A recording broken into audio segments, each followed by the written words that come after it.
Hello and welcome back to Vampire Survivors.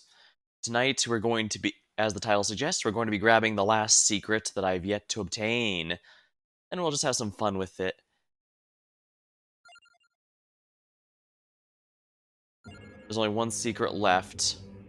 With the most adverse fate, run off the edge of the world. Now, hands on the table, cards on the table. I looked up how to do this because, and yeah, it's kind of esoteric. I never would have been able to figure it out. So,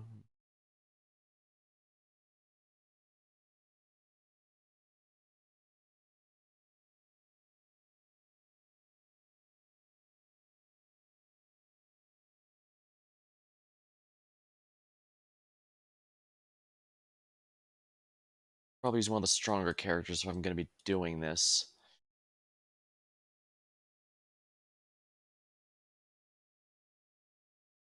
Mask the Red Death. So confusions in any church.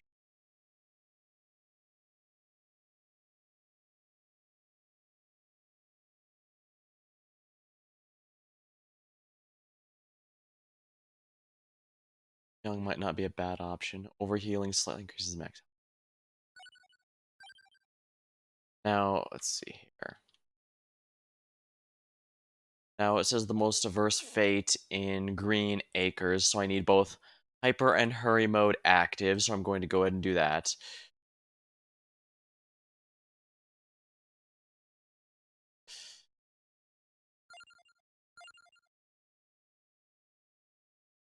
Oh no, Hyper and Hurry, not Inverse. With Hyper and Hurry, then go west and south, so lower left corner. Alrighty, let's see how this goes then. Beginning.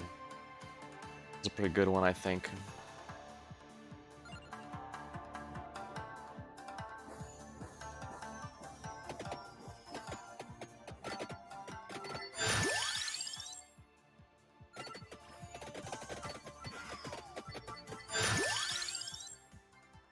Flames of Misspell.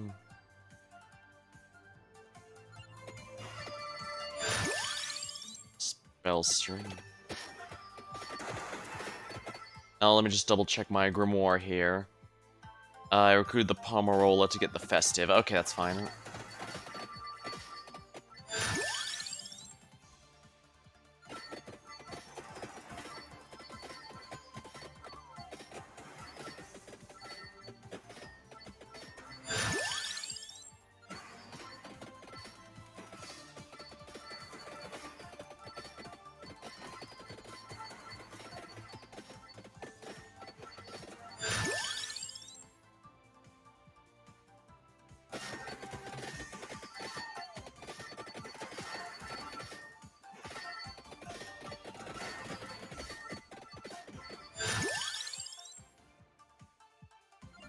Oh wait, what does upgrade the Shadow Servant again?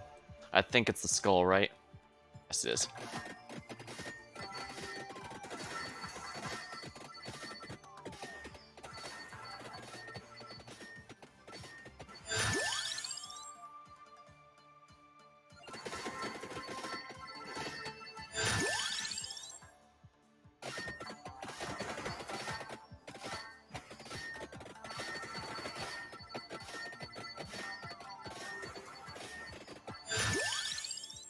Ah, Spell Stream. Okay, got all the components for the Spell Strum.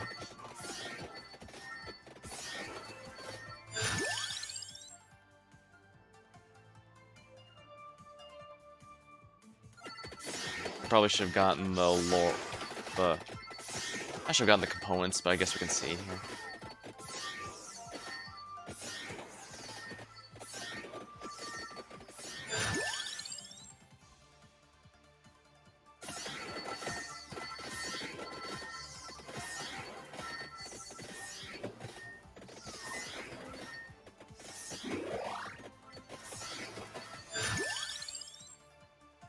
Skullomaniac.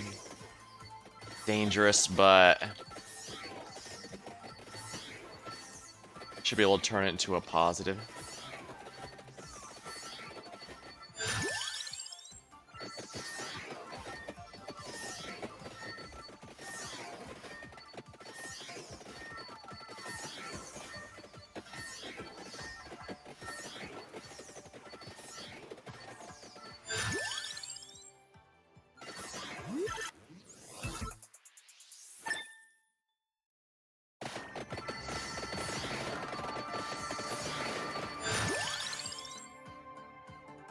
spinach is fine for more overall damage. As far as I'm aware, it's overall damage.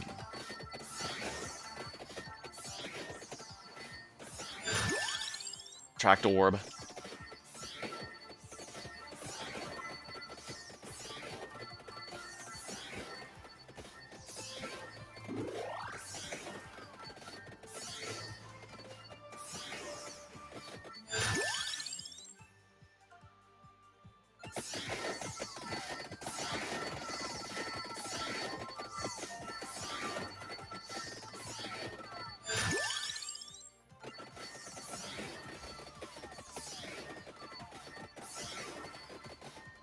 Alright, so I'm effectively at 10 minutes thanks to hurry mode.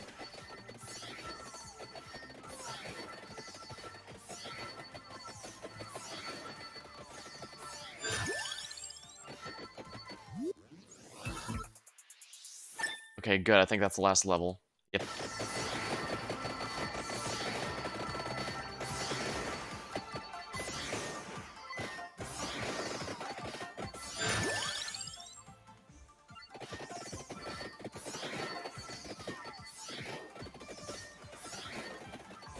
I just need to go lower left eventually.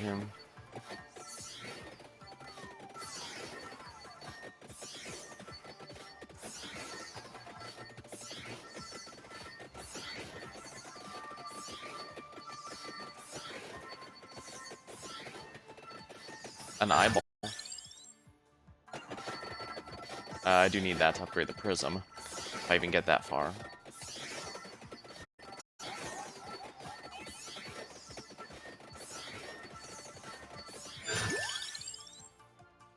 Spell string.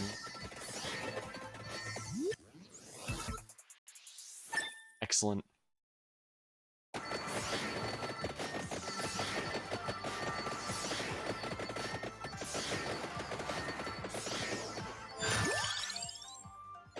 Tracked orb to max.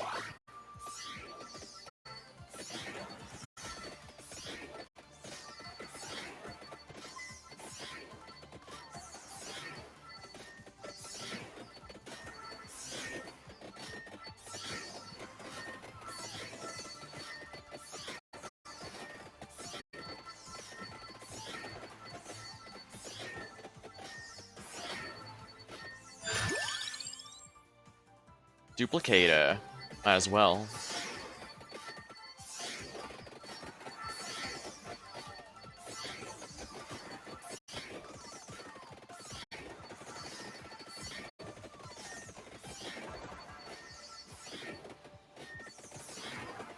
Now, these bats are moderately durable. I gotta be careful.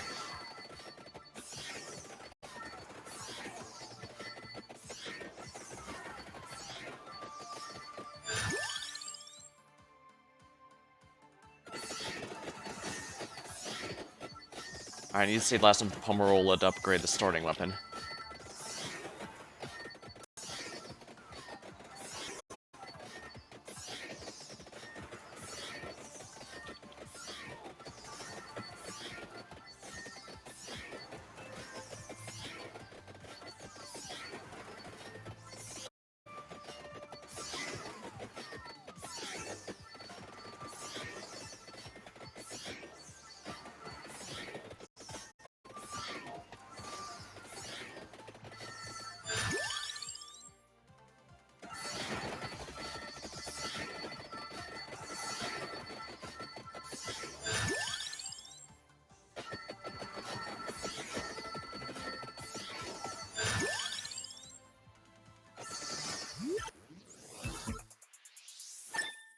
Free prismatic mouse level.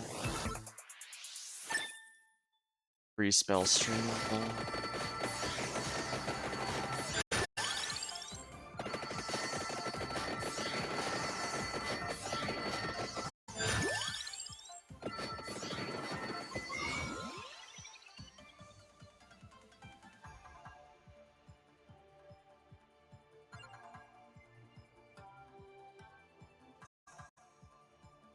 These Gemini, huh?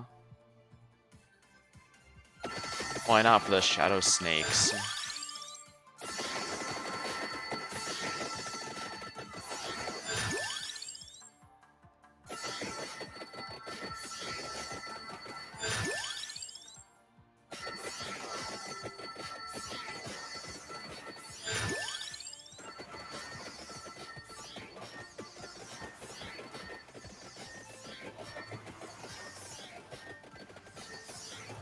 Yeah, I was screwing around too long. Hurry mode means it's only 15 minutes, so...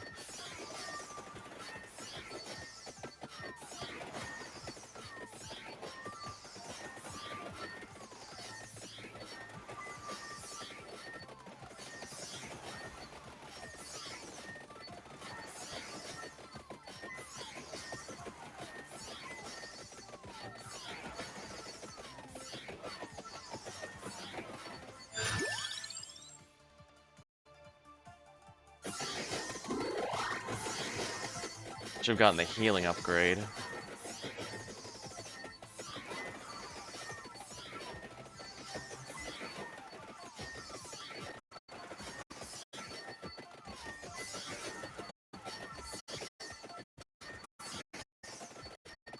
Crap, these guys are a lot more durable.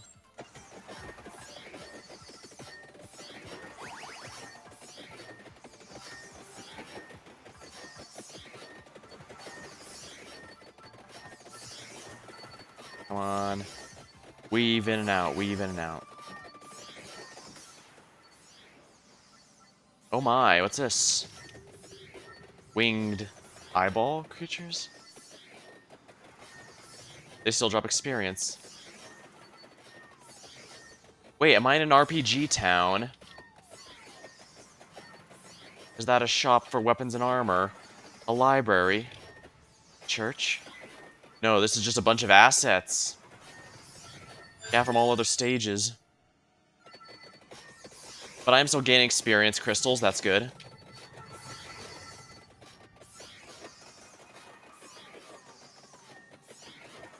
Ooh, these guys are actually hitting pretty hard. Interestingly, I thought they were just two on top of each other, but no, they're paired up intentionally.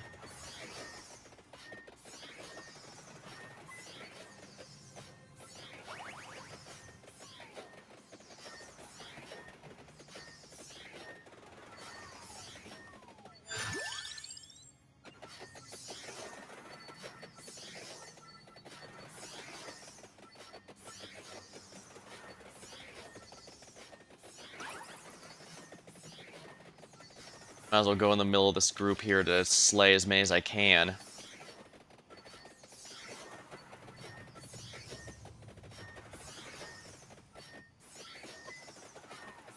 Music gotten ominous.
Ooh, that sound means we've won. Whatever it is, we've unlocked it. Now we just have to, you know, live. It looks like whatever it is, we've fixed it. Pomerola. What item I need to upgrade my staff?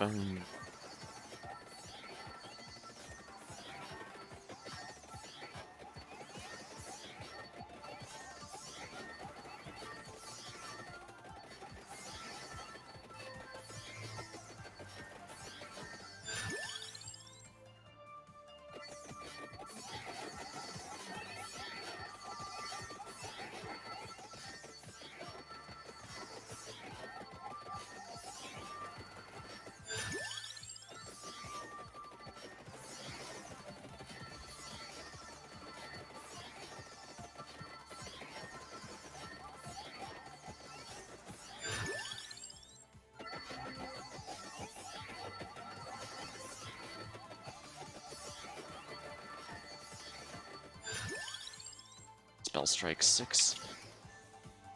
That's it. All components for the Spellstrom are complete.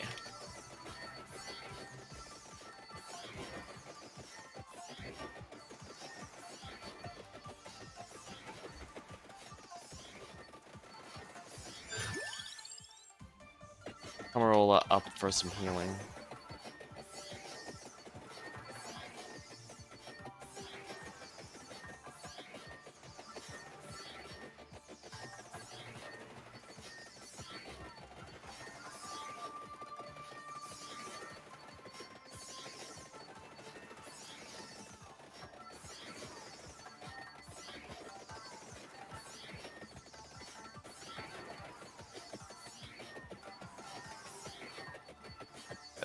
The Minotaurs are a bit too much for me to handle at the moment.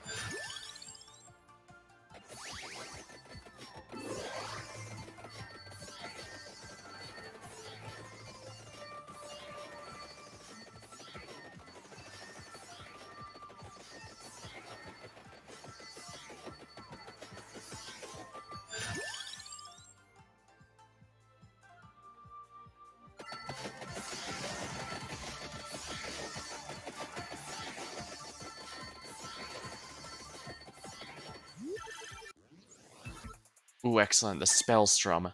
This is gonna clean house pretty quickly once it activates. Oh, and I got my Festive Winds upgraded. Shadow Servant upgraded.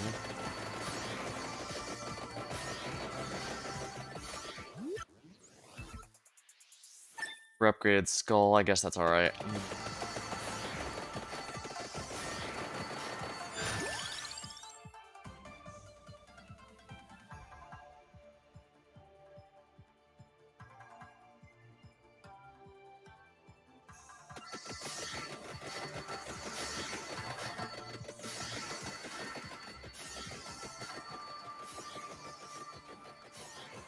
Oh, crap. The witch is here.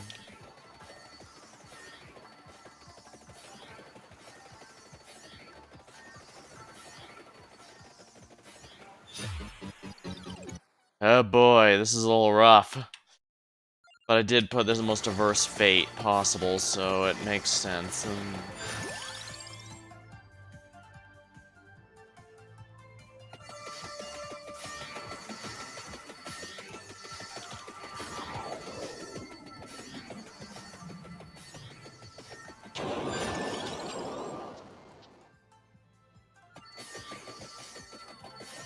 Greased garlic.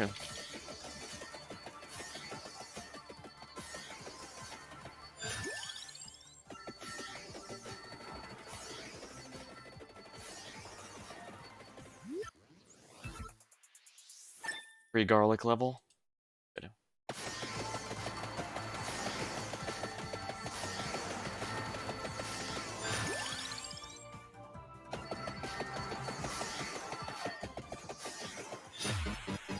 Ah, darn it. But we may not have won the round, but we did achieve what we needed. The last secret. Wow, that is expensive.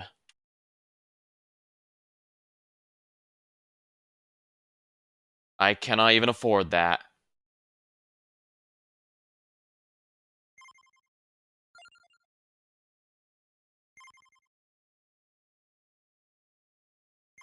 No quick way to make sure I can afford it.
Right, since I redid those, I'll need to figure out which of these I want to ban.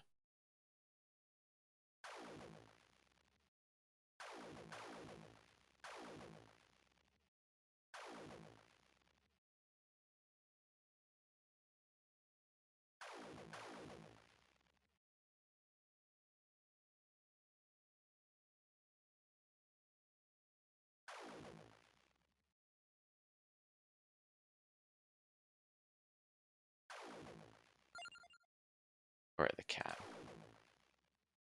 Enough for now. Missing, no. Okay. Its stats get randomized each and every time.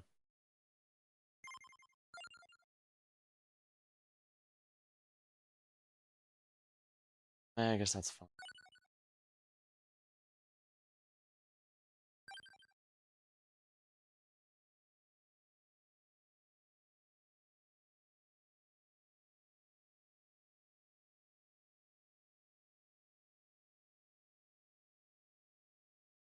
Alright, where do I want to go next?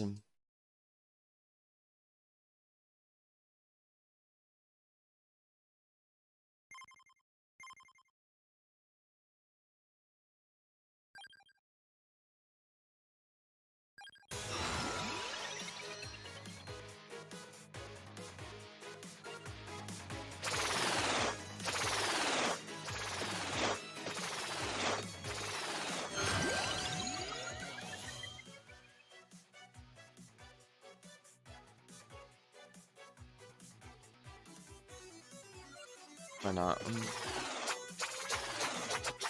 Random bullshit, go!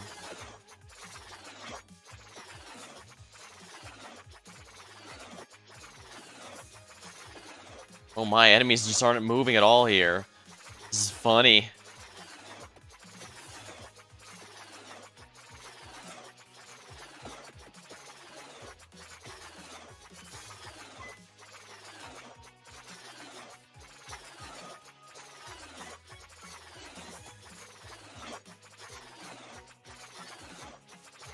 Missing No's name itself is a reference to Pokemon, obviously. Its stats are apparently random. As you saw, I had to enter and re-exit the character select screen because its stats are randomized each and every time I go in there. As long as I don't leave, they'll stay the same, so I can also mess around a bit there if I so wish.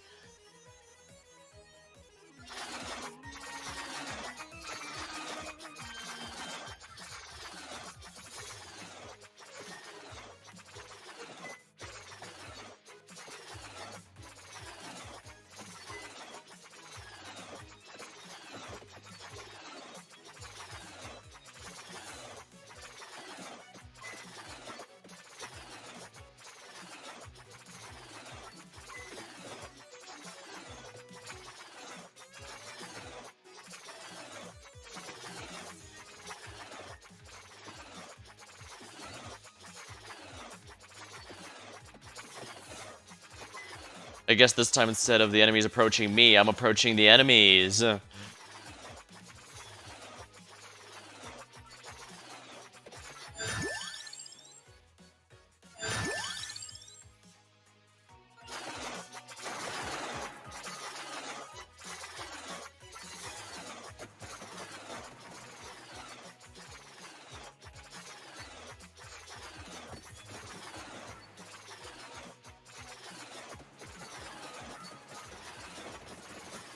Yes, or here, since I beat the final boss of the second expansion, I guess it's worth mentioning.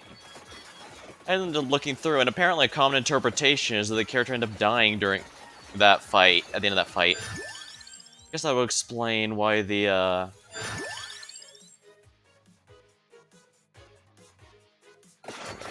guess that would explain why the monsters seem to have Eleanor's own weapons and magic abilities, but at the same time, I mean, the characters are attacked by the Reaper, be it the red one or the white one at the end of each round, so I'm not sure exactly what death means.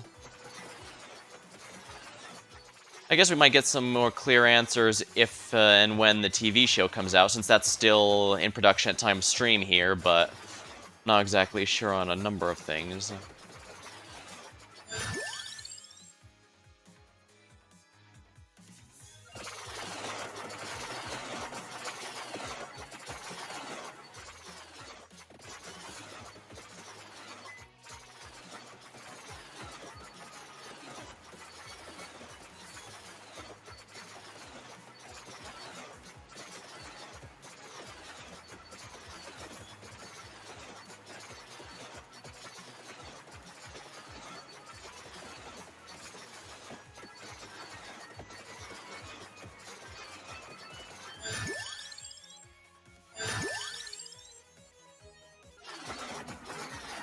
Might as well get the XP boosts just to make this easier.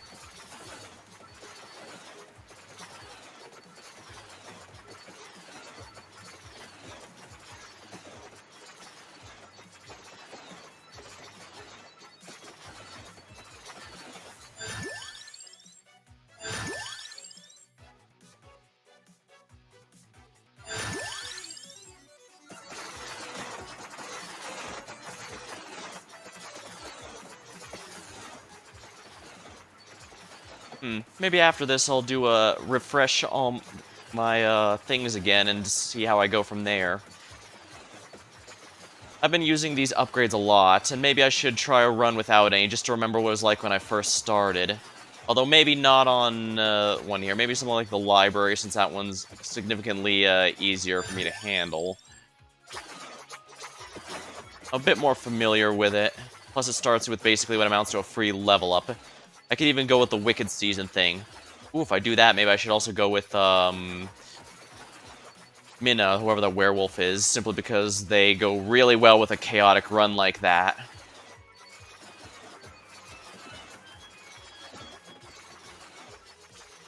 Now granted, it does become a bit easier if I choose her, because that character starts with an upgraded weapon. Upgraded weapons do a lot, but I guess I could also go with,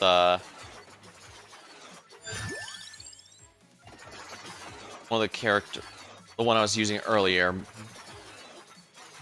Myong Moonspell. I think that was their name. Clearly based off a shonen protagonist anyway, so it would work.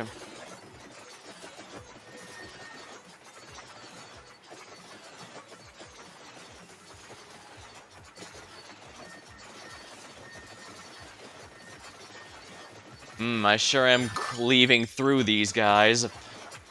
Even with the random bullshit go,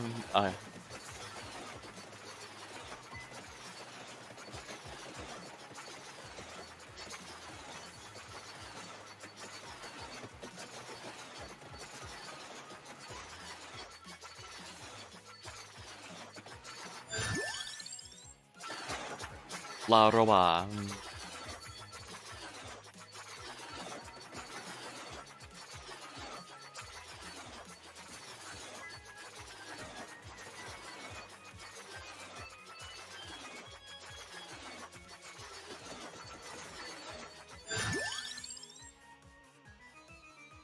Sure, prismatic missile it is.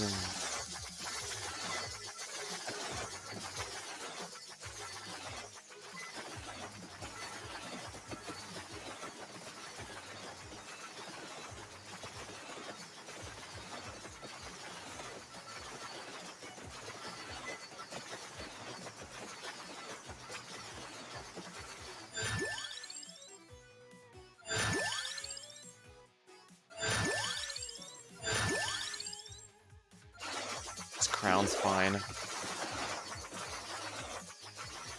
I have to use my last slot on the missing item for the Spellstrum. I guess if I want to do the base playthrough, want to do the remove all upgrades playthrough, I'm absolutely going to have to avoid the Spellstrums unless I choose to play as Eleanor or the monster, simply because that's,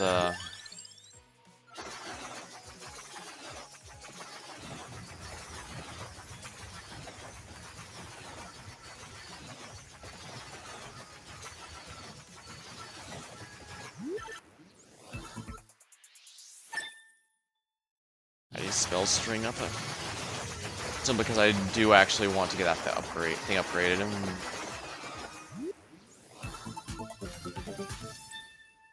3 levels of prismatic missile? Well, I guess no complaints here. That's still something I'm gonna need.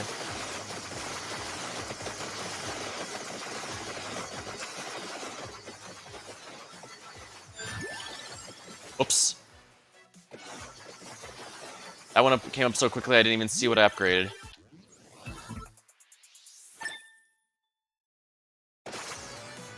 I guess it must have been another no, it must have been a Labora level, I guess. Because I've already maxed out my only, accessory. I definitely want that track door, that's for certain.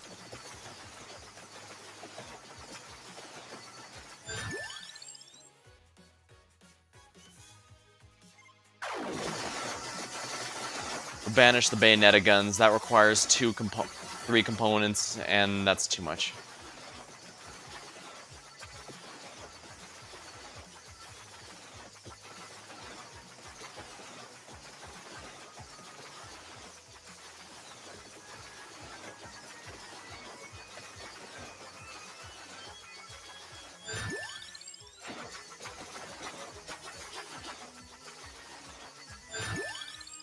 Trapdoor, perfect. Spell stream, there we are. We finally have all the components. Perhaps I've gotten too complacent. Alright, after I win this run, I'll go ahead and clean myself out on upgrades and then play through effectively fresh.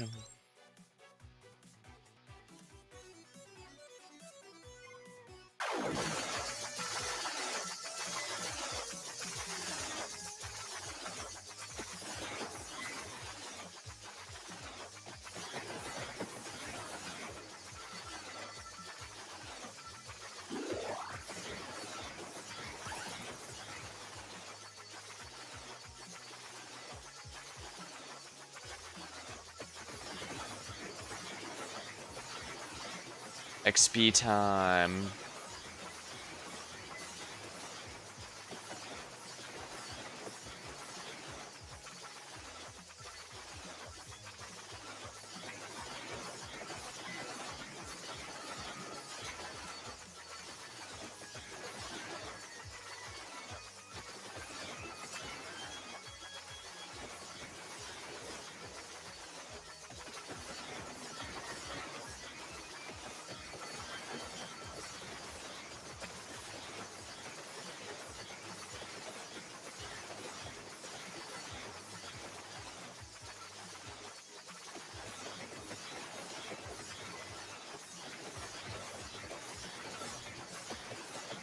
This character's absolutely crazy.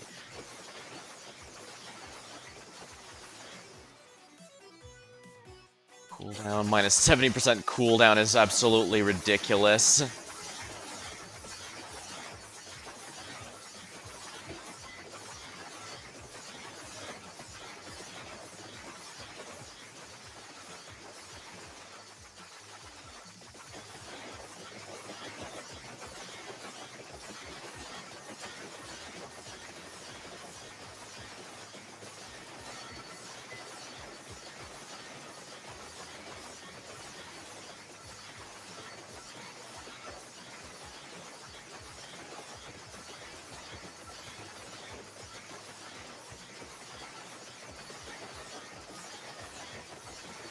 Come on.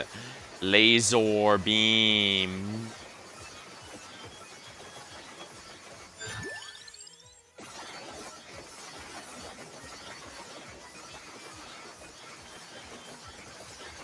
El Horoba is absolutely hilarious. It is the definition of a random bullshit go setup.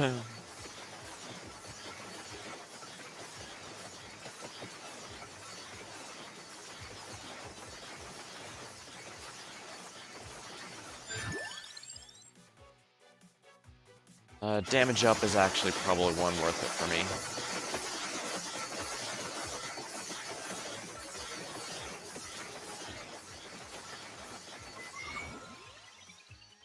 Geminis. Not using any, so that's not gonna do much. Alright, Wicked Season it is. Let's have some chaos. Didn't think about it, but yeah, this character is also a pretty good one to use with Wicked Season. Although granted, it's a lot easier to make them overpowered, so I just have to RNG until I get a ridiculously good setup.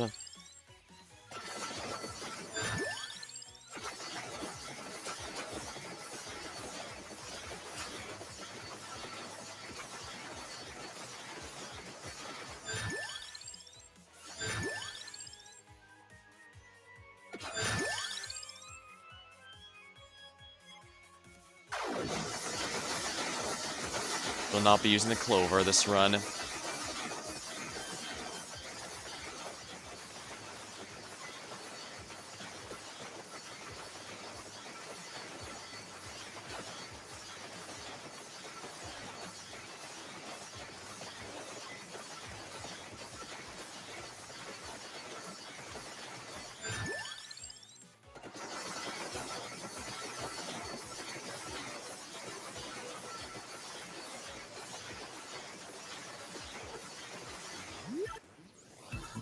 Might as well get a free level of something. Greater AoE works for me.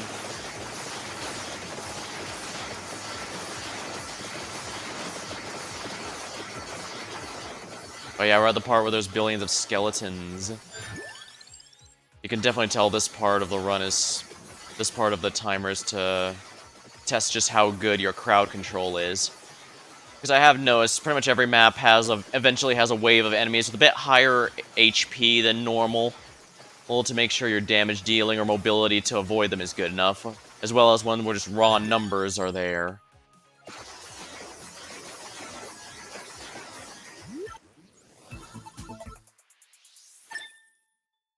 Might as well get as many free levels of these as I can get.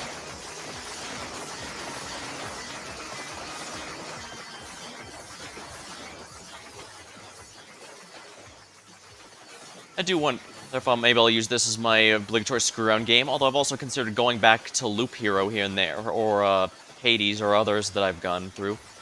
Usually I just try to stick to the story portions, but... I guess sometimes I'm just in the mood for stuff. Finally, another Attract Orb level. More Attract Orb. Oh yes, finally, I get a max out. And it was so long since I got the Attract Orb levels.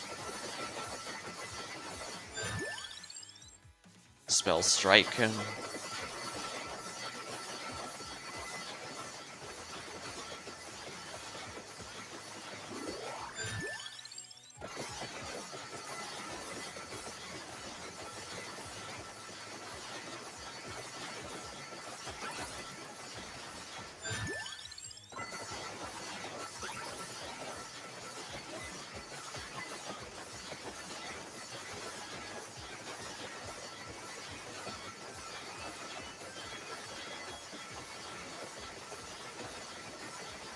Yeah, and my 7% cooldown is absolutely insane.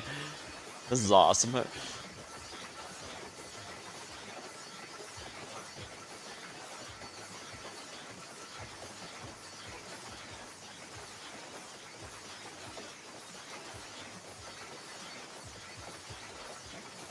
I'm killing everything way out of my vision range. That's hilarious. Although I imagine near the end, it's gonna get enemies durable enough they'll actually become visible again. Ooh, Duplicator.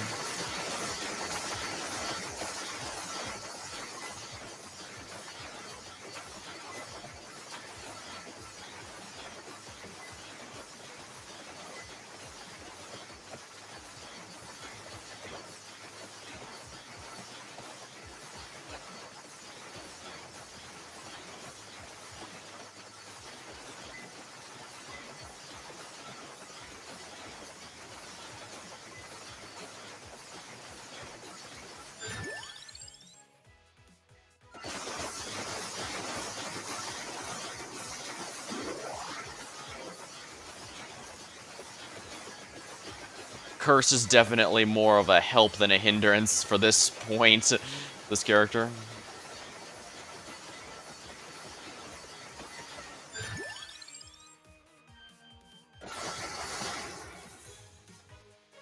The minus 73. Okay, that explains why enemies are so sparse.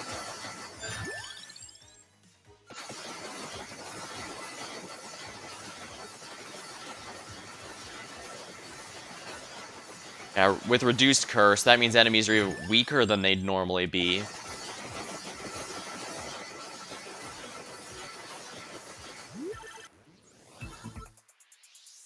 Excellent. Luminaire, evolve Prismatic Shard.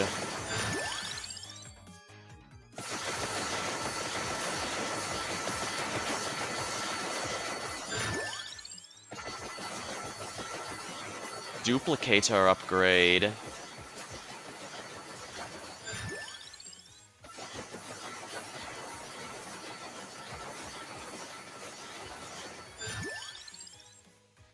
Spinach. Actually, Spinach just increasing all damage across the board could very well be a Popeye reference now that I think about it. I mean, while the overall game is vaguely Castlevania themed, it doesn't really hesitate to reference whatever the crap it wants.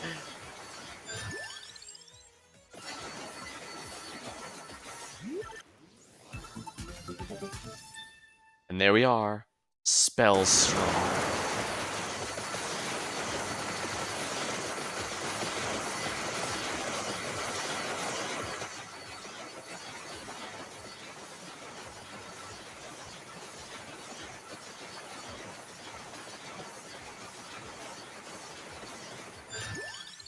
Hmm.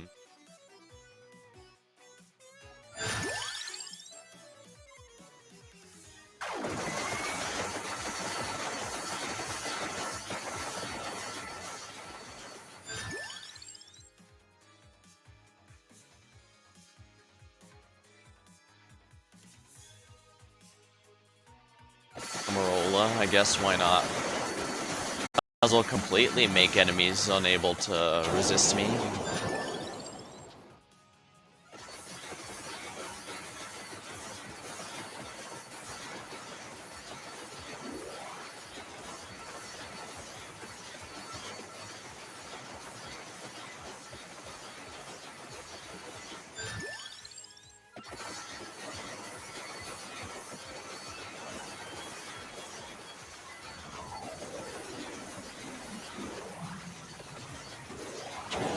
Money, money, money, money.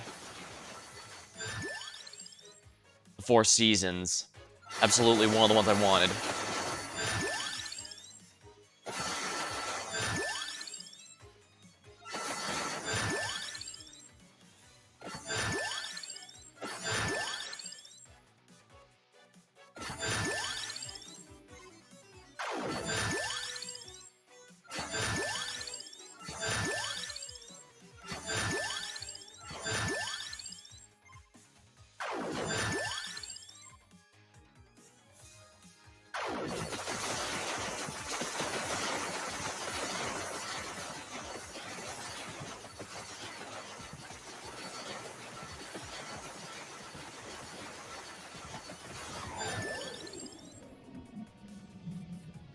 Candy box. Ooh, they'll make it easier. I can just grab what I want. Where is it? Silverwind, here we are.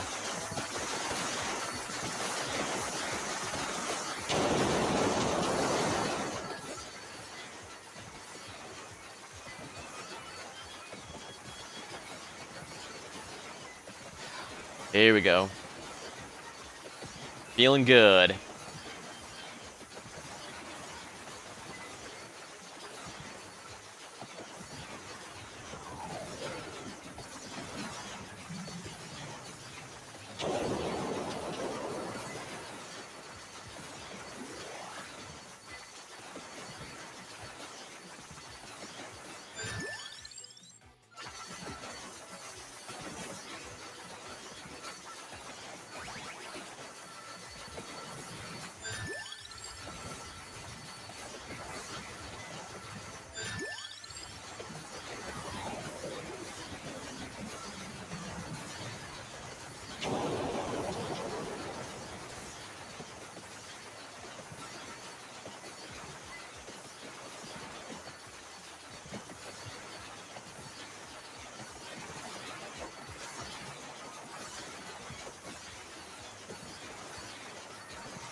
Go, random bullshit, go. It's getting hard to see, and yet this is nowhere near as bad as it's been. That's the worst part. This is far from the worst it's ever been in terms of can't see shit, Captain.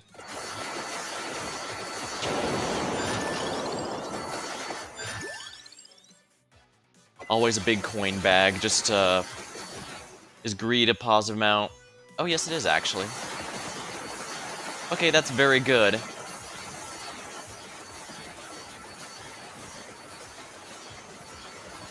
Alright, we'll just keep going through here.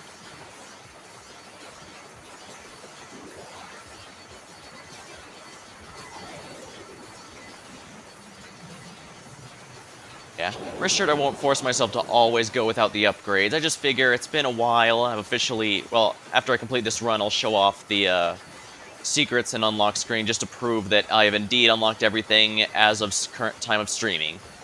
So if they ever release a third expansion, I'll just do more here.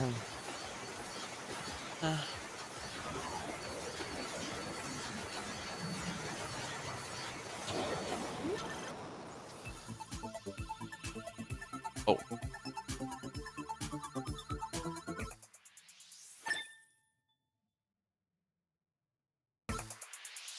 Oops. Festive Winds, that was one I was waiting on.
Oh yeah, my move speed's a bit slower than usual, so of course it's gonna be a bit.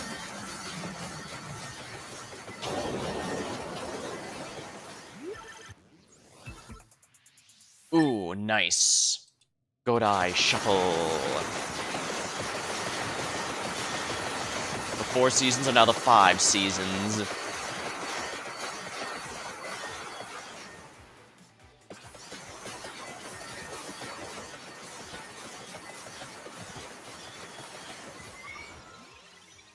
Now let's see here. List of weapons have a chance to freeze enemies. Disco of Gold. Might as well.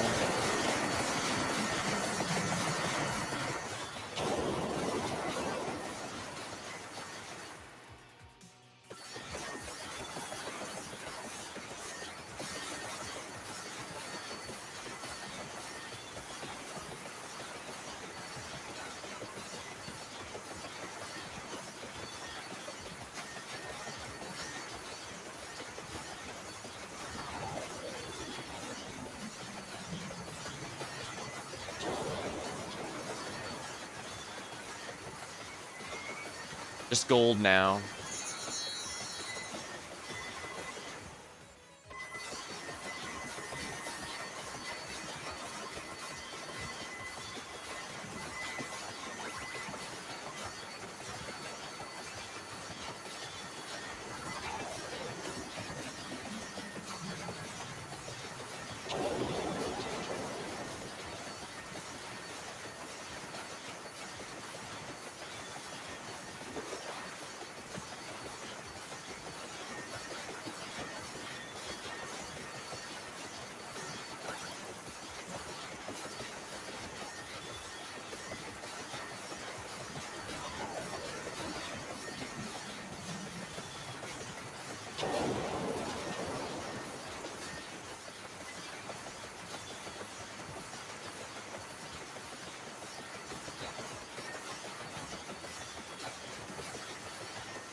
I think my build should be good enough to beat the game, to build this particular run, but we'll see.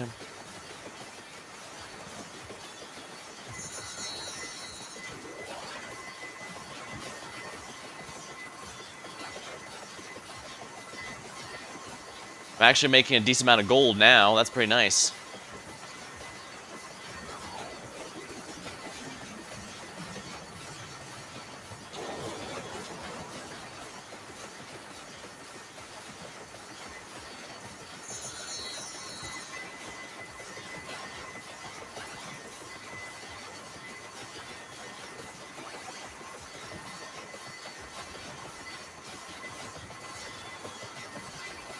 Ooh, now I'm getting actually a decent amount of money out of this deal. Feeling pretty good. Oh yeah, having the doubled greed active during that really did a lot for me, didn't it?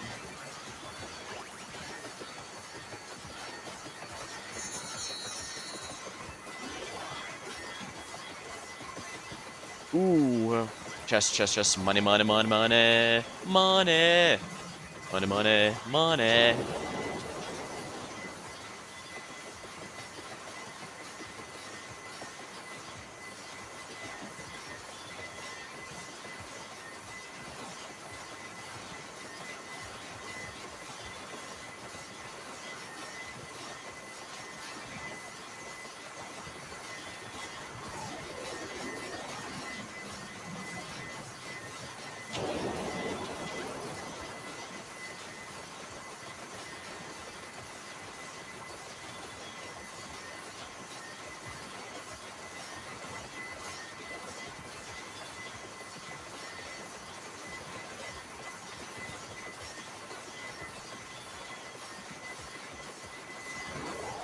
Hmm.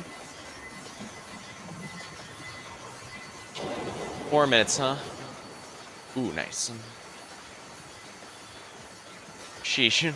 Disco of Gold really makes it easy to get money even on stages that aren't specifically intended for money farming. Granted, this isn't a huge amount right now. I got way more with the Caterpillar, but then again, I guess Sammy the Caterpillar is specifically designed for the purposes of gold runs. As is Trouser, I guess.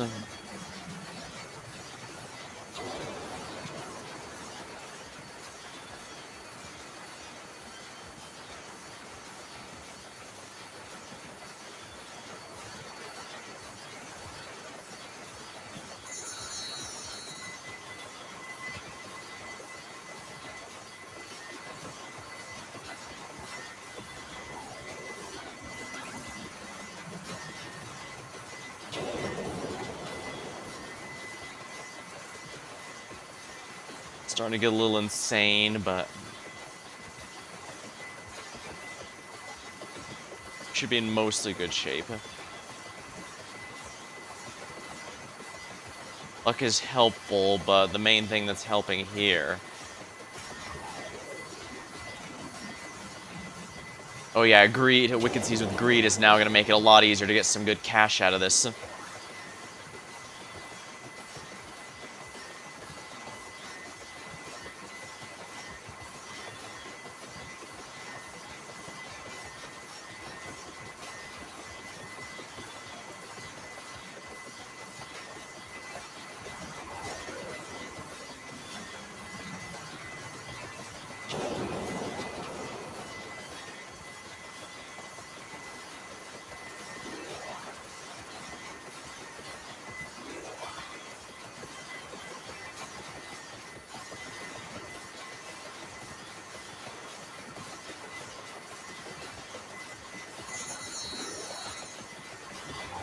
Dang, a boss died without me even noticing. How embarrassing for a boss, really.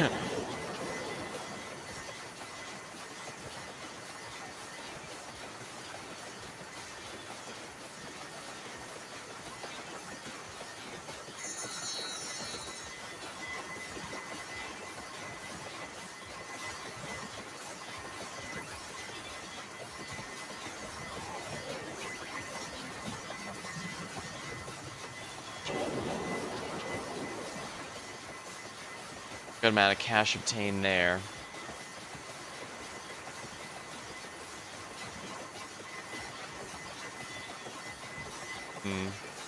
Still 80k, that's not bad, given this isn't specifically a gold run. And once again, a boss died without me even noticing. How embarrassing.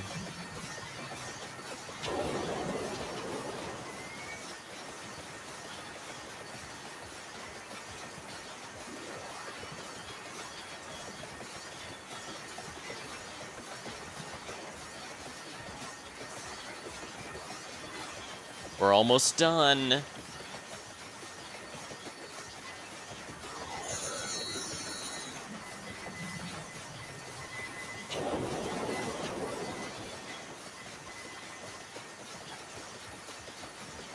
Here we go. Come on. Explode.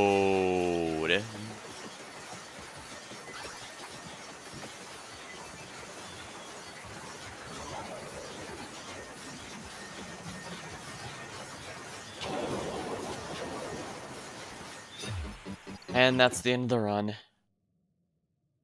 We'll just cash in the revives then.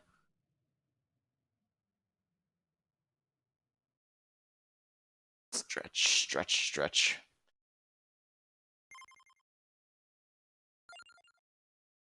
Now, first of all, confirm. Unlocks. I don't even have the option to hide them all because I've unlocked 184 out of 184. Secrets uncovered, 16 out of 16. I will openly admit I had to look up some of these because they are, for blunt, they're a little esoteric sometimes. Bestiary. Ah, I've completely filled out the bestiary. Bestiary. And of course, as promised, we're going to refund all power-ups. And I'm going to do a run with, Actually, it might be good to go with Miang first, simply because, they don't start with an upgraded weapon, especially since I'll turn off the, Arcanas as well. So, well, let me grab a sip of my drink before I go back, dive right back in.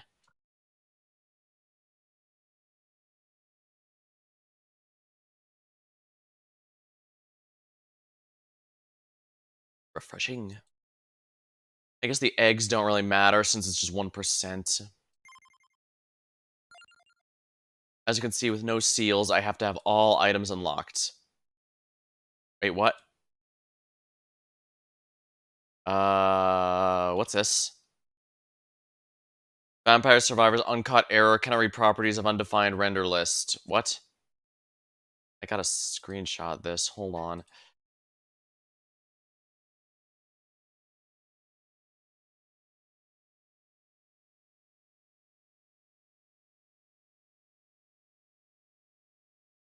Yeah, I've never seen this before. Alright, let me just save this real quick. This isn't gonna close it out, is it?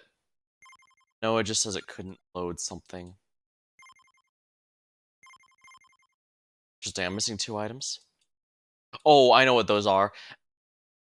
Basically, the game had an update shortly before the stream here where they added, you can now get a more detailed map of...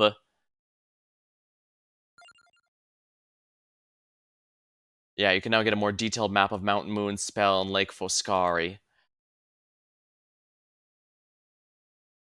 I'll grab those on stream here just to be sure I have nothing left undone. But first, Inlaid Library, no Arcanas, no nothing. We're purely going to go as if this was vanilla.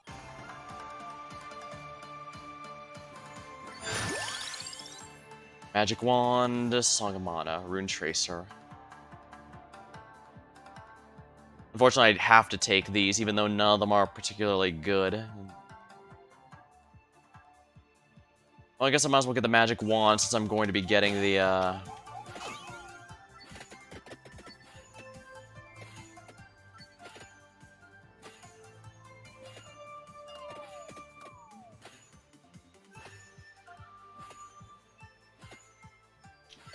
dang, this is all the way back. Technically, this character I didn't have when I first started. That's because I didn't have the DLC downloaded yet.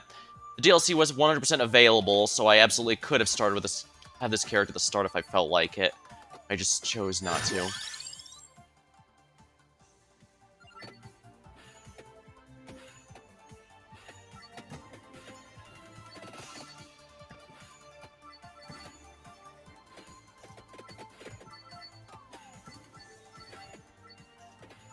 Know that I don't have any regeneration or anything.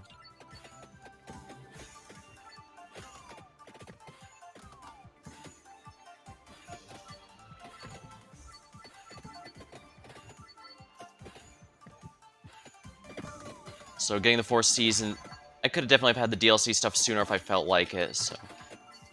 Well, I guess I could have bought in the seals and disabled things weren't available immediately. Attract orb, attract orb, attract orb. Having to get used to the natural absorption area without the upgrades is actually kind of frustrating, if we're honest.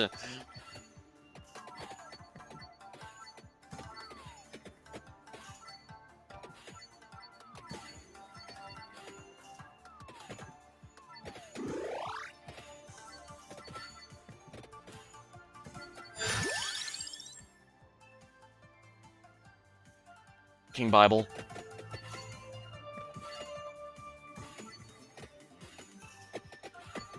Dang, feels weird only seeing one book, but that's indeed how it started.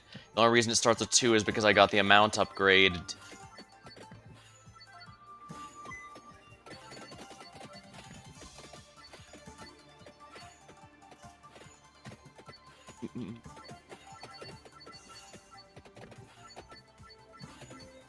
Up, getting some more enemies around now.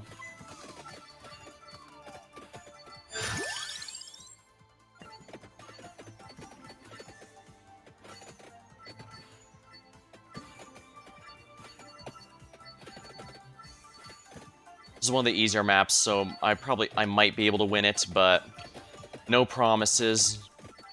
I wanted this character instead of the original plan, simply because... Well, Empty Tome is good here, just to upgrade. Unfortunately, it's impossible to completely, I guess I could ban myself from getting the upgrades, but items for the upgrade, but at the same time, the wand upgrade is one of the weakest, first of all. And more importantly, I can't undo my own memory of what exactly upgrades. I don't... Plus, I just want to... Plus, it's technically speaking... Yeah, I am not actually playing this game from scratch again, so I do have some perks. Even if it's without any upgrades, I still have my improved general skill and not game knowledge, and that is not an insignificant increase.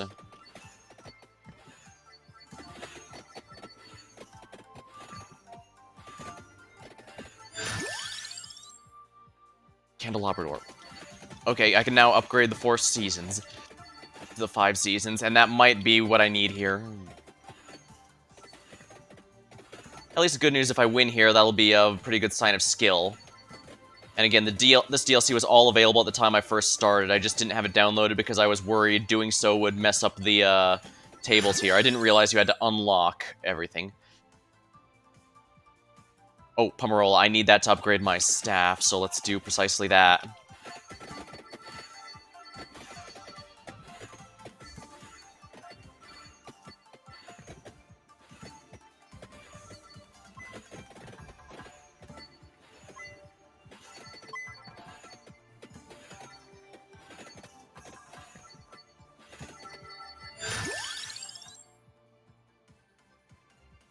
Honestly, it's probably worth seriously considering the Fire Wand, just because I've... Perfect. This will help a lot. And this power-up really feels good in a situation like this, where I don't have any of my usual upgrades, so I have to make do.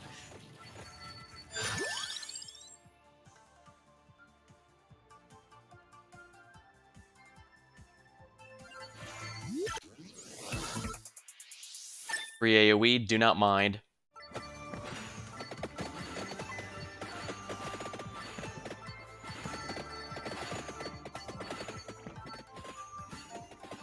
XP, XP, XP.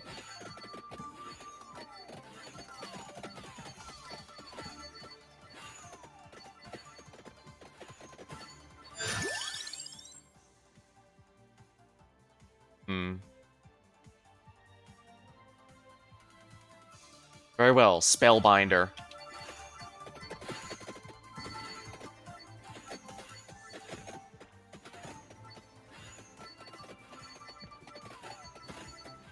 Alright, we'll see if my improved skill is enough to go without upgrades, but I'm well aware I could lose this.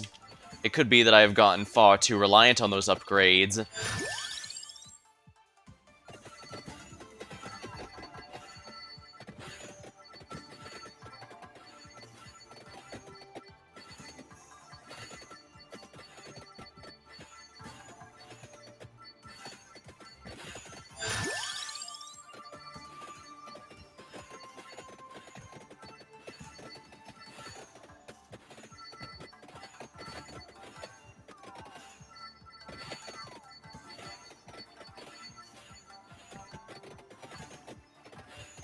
And I forgot those fireballs really aren't that great. No wonder I disabled them after a time.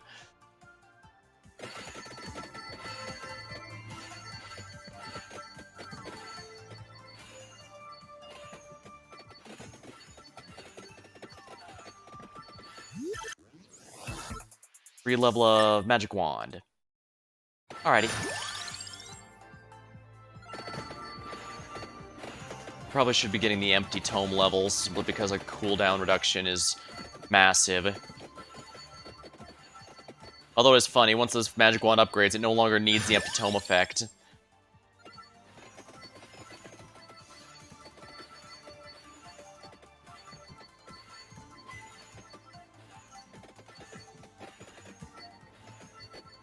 The skeletons here are a little more durable than normal. Luckily, I can tank that a little. Not ideal, but given I have no upgrades, the fact this character specializes in health and health regen without any upgrades is extraordinarily appreciated. Looking back, I guess the totally not Alucard character might be a bit better than I thought. I'm gonna have to try them out again.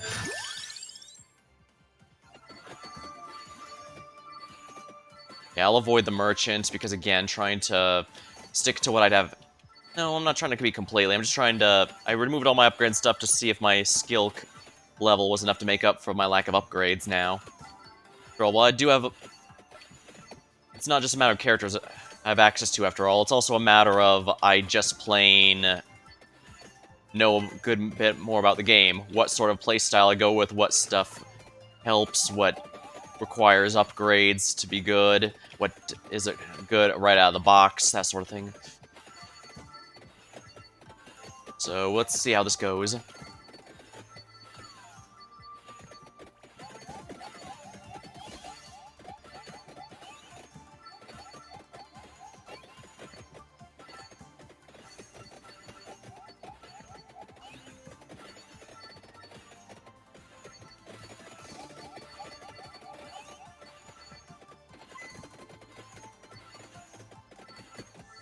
Alright, that's good.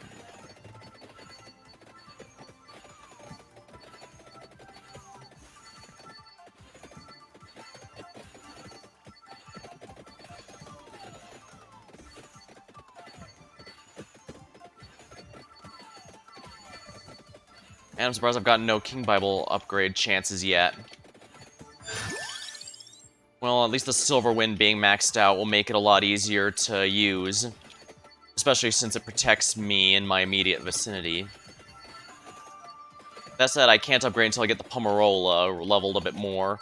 So I need to focus that, I guess, if I want to focus specifically on upgrades. That said, the Candelabra and Spinach will help everything, even before I use it for upgrades, so... Trapdoor level 2. Phew. That's gonna be a godsend.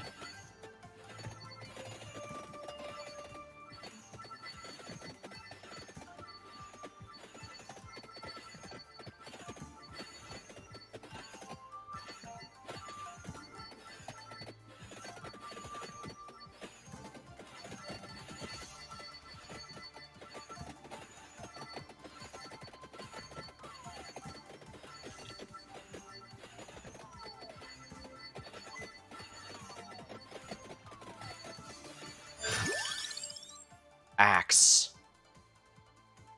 You know what? Let's do it. I haven't used the axe in a while. It's actually not that bad of a weapon at all.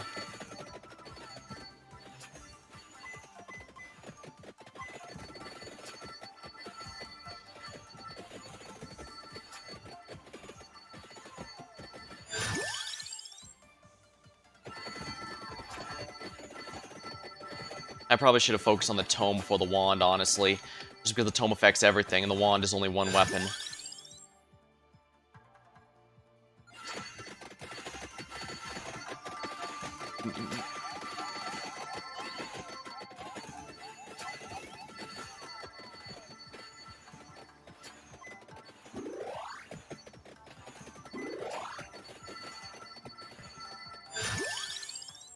Pomarola.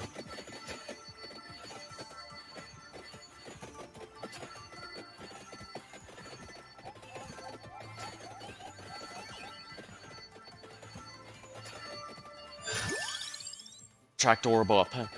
Oh man, this is just such a godsend. Life without the attract orb is just horrible.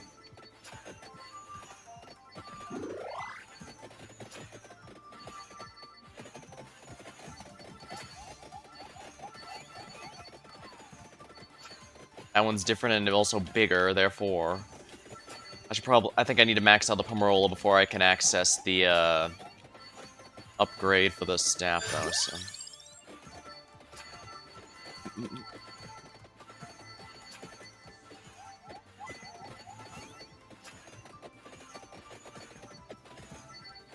Yeah, these guys look like Legion from, Castlevania. By design, I imagine.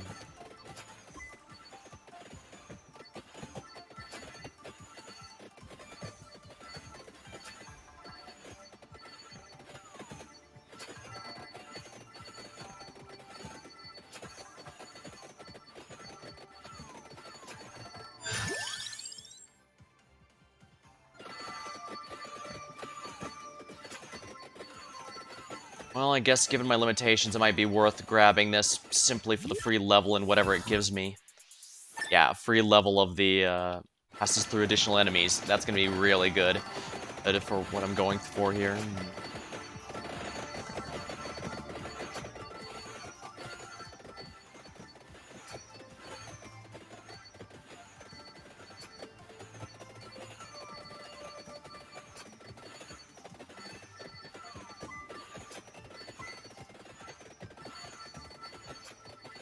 Come on.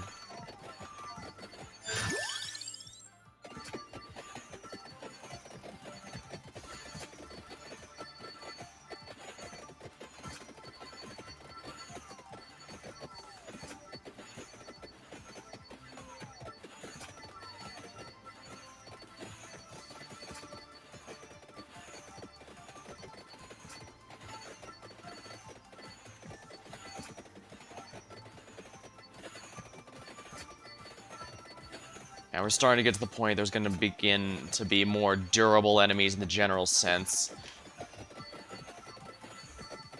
Basically, entirely to make sure that my build is at a point it can actually begin, cooldown reduced.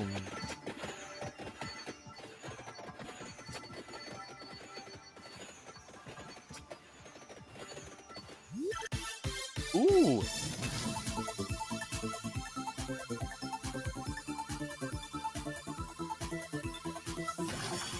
I always love when it gets the 5 chests there.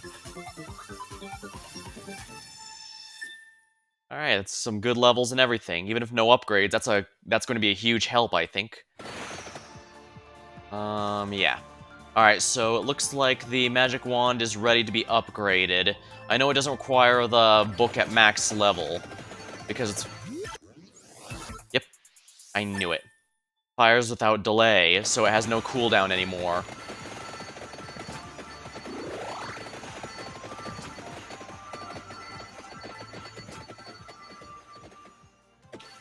Yeah, my max HP has been going up pretty naturally thanks to the character's innate effect, and that's making life a lot easier.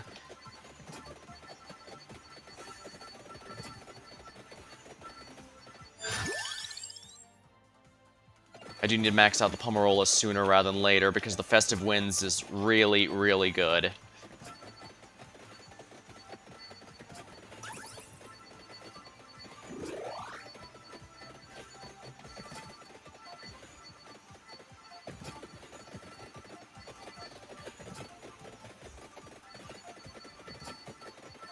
I think Pomerola has to be maxed as well as the the Festive Winds in order to get Festive Winds, yeah.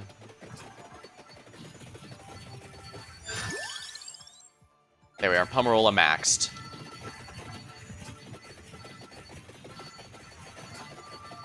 There we go. Dang, this power-up is just that much more valuable when on a lower level run. And there we are. Festive Winds. I think this is what weakens enemies. Here we are. And I think this is precisely what we needed to win, but we'll find out, I guess.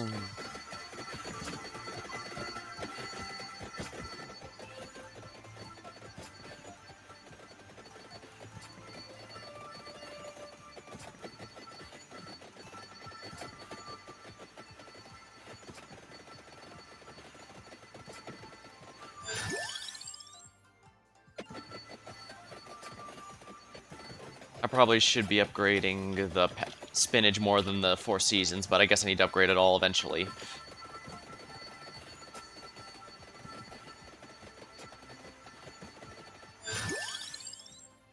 AoE Candelabra.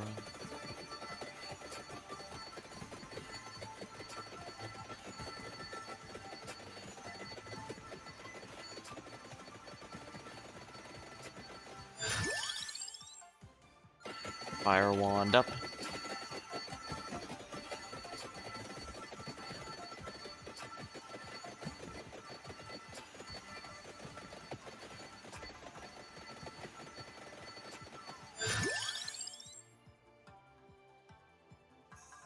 Spinach, all damage up. Enemies are starting to become more durable, and I need to use the spinach to be sure my Festive Winds keeps up, because that's my primary MVP weapon right now. There's Medusa, or the totally not Medusa character.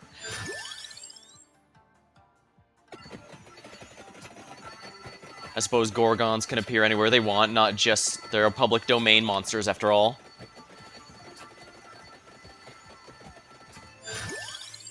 Attract Orb. Attract Orb, Attract Orb, Attract Orb. I love that thing so much. Please give all of it to me.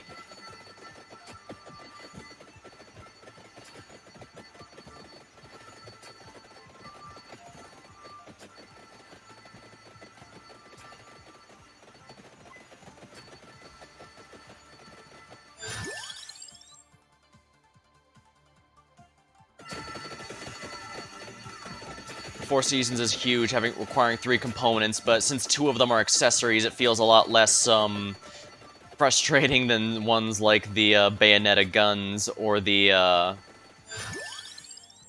excellent max out the finally. Life without the Attract Orb is really, really suffering, especially due to my lack of especially when going without upgrades. I'll buy them back for last run, but...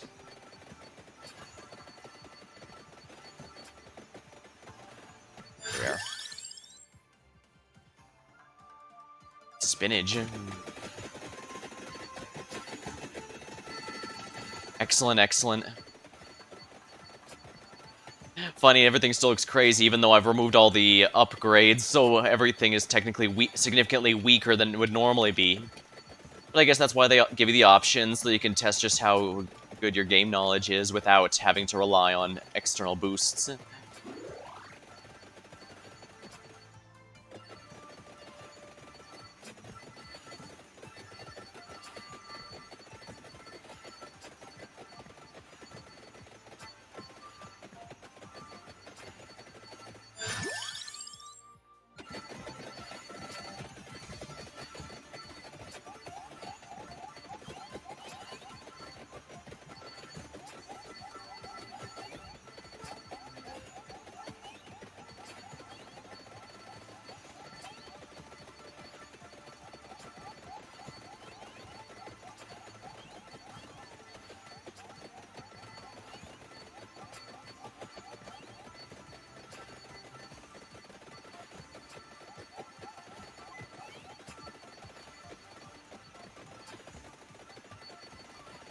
Yeah, these mages are definitely a lot more durable than enemies usually are, so they're definitely here to test my build, make sure I have enough damage output.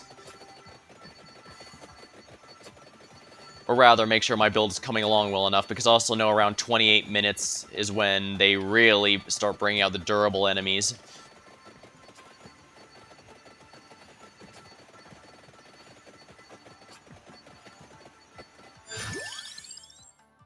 Four Seasons.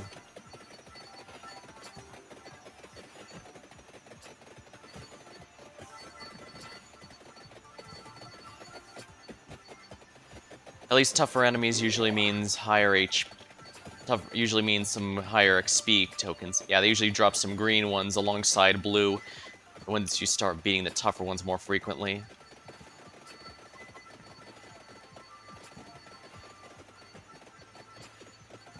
Excellent, there we go.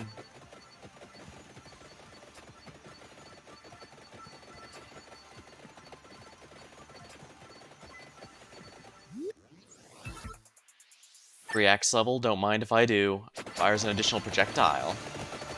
Oh right, there's only one at first. The other one was again from the mountain number upgrades. 4 seasons is now at max, which means it can become the Godai Shuffle, or let's just call it the 5 seasons.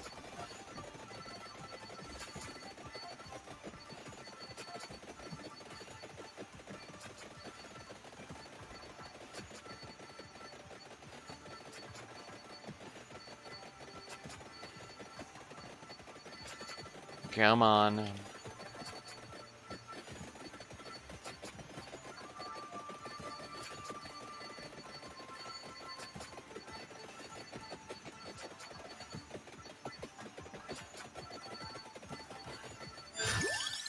Spinach for... Okay, just one more level on the spinach and we're in good shape, I think. No, the candelabra also needs another level. I'm a few levels away then. But that's fine.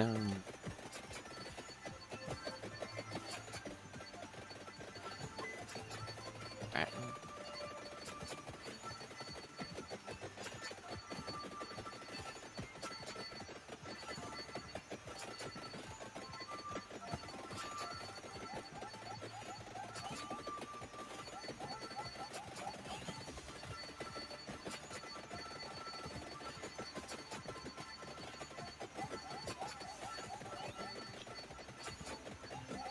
Oh crap, that's a lot of exploding ghosts. Actually pretty dangerous without any of my upgrades. Although I guess, thanks to the character's passive, I'm 300 HP. Holy crap, that's huge.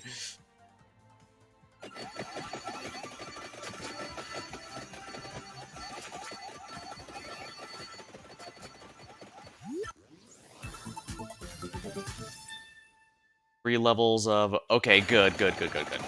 And that just means I need one more level of spinach, and then I can upgrade the 4 seasons.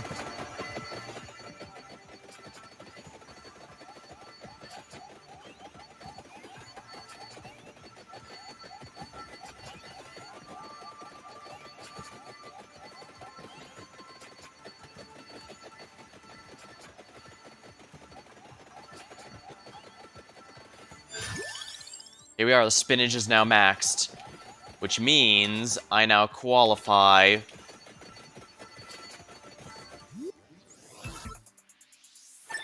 Excellent. The Godai Shuffle.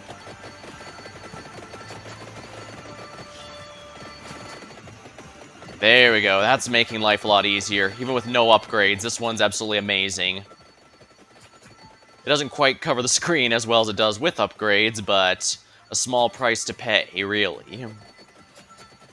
It's pretty much an elementary difference at most.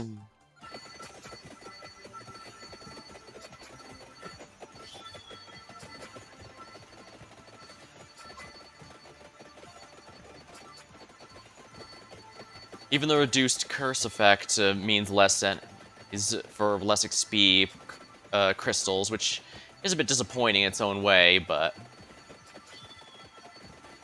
does also mean enemies aren't buffed, so I might have an easier time killing them, I guess.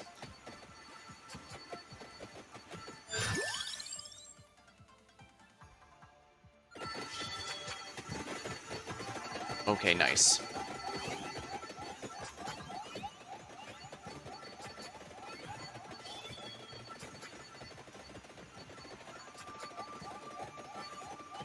Machine gun.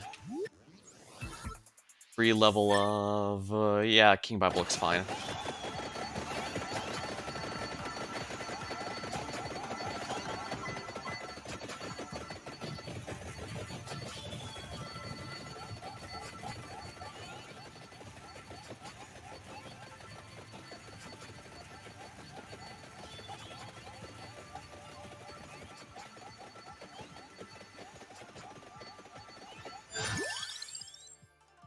King Bible.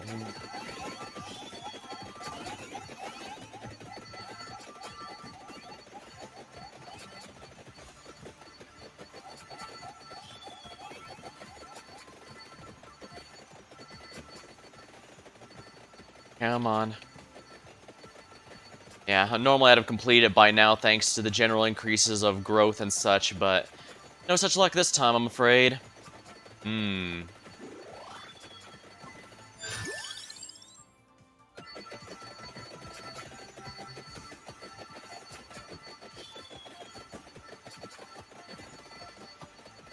Yeah, we're gonna hit the level 25 boss soon enough. On that note, apparently according to the wiki, the level 20 boss here was the 20-minute boss was actually the 25-minute boss, meaning the final boss of this area. Apparently the other one was was another not Castlevania character or boss, but they ended up removing him. I guess they figured he was too similar to his counterpart.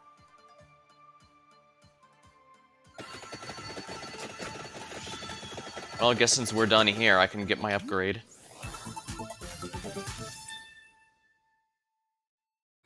Ah. Nice, actually. Now 2 weapons are ready to upgrade anytime, and I should get them before the run ends. Now it's just a matter of can I get the axe upgrade in time. It's the last item that needs upgrading. Oh no, I do need one more level of the Spellbinder, but not too worried about that if we're blunt.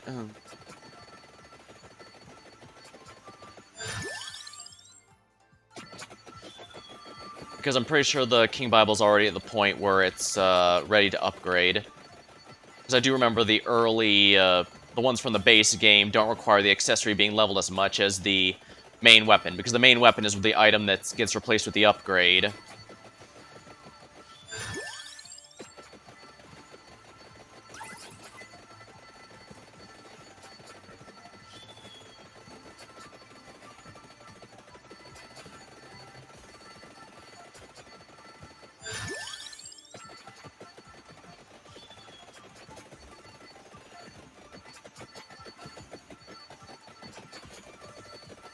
Come on.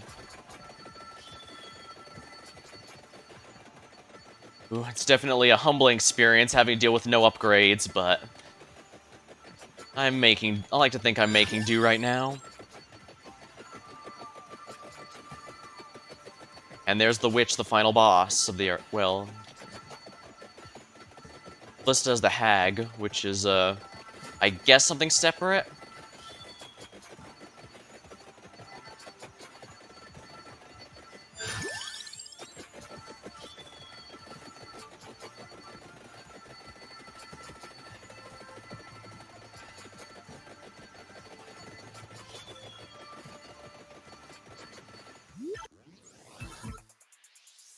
Unholy Vespers. Hello again, my old friend. This thing was my best friend when the game first started. To an extent, it still is, simply because I like the keep-away options that it offers.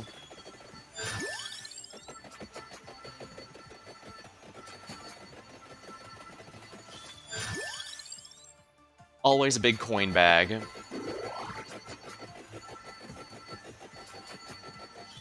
Yeah, I figure with over 400 HP, I probably don't need to go for always food, unless the food item. I'm feeling pretty confident about this run, I just need to get enough, yeah. I'm pretty sure my health is I'm going to stay alive pretty well, but I guess we'll see. That Medusa only gave me a red XP crystal. I mean, it's helpful and all, it's just not what I was hoping to get, I guess. I guess at this point, all I can really do is wait for the next few chests in order to upgrade the Fire Wand and the Axe. The Axe in particular is going to be more helpful since that's the Scythe, the one Missing No is using.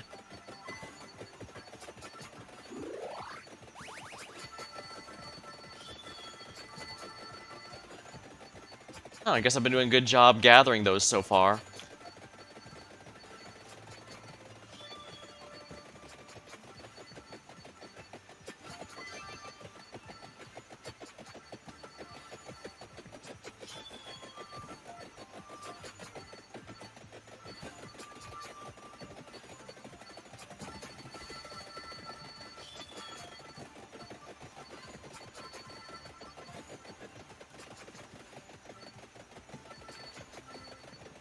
We'll just smack her with axes till she dies, I guess.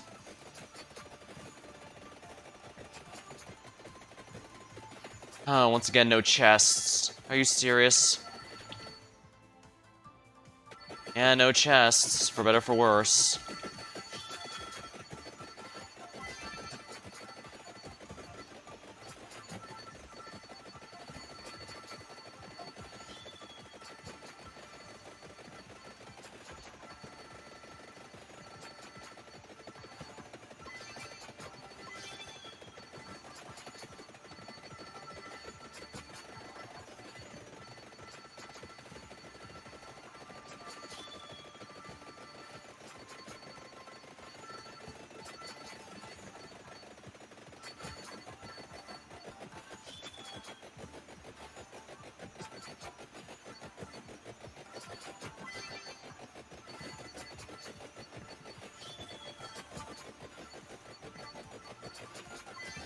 Enemy's starting to get pretty durable now. Oh, perfect. Wonderful. The Death Spiral is definitely the better of the two upgrades I could have gotten.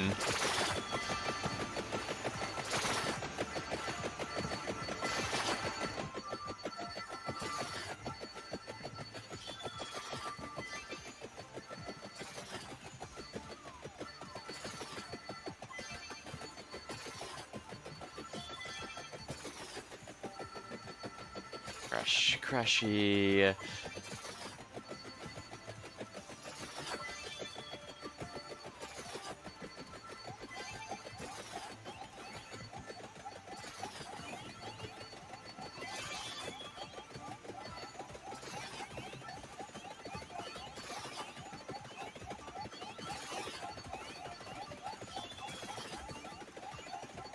Well, here we go.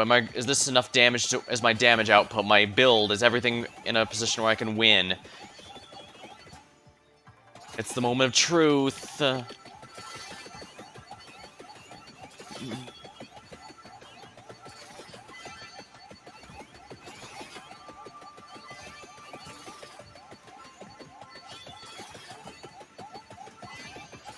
Come on.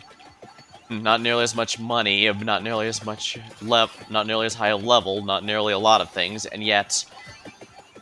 Come on. 5, 4, 3, 2, 1... It's over. And we win. Phew. We won.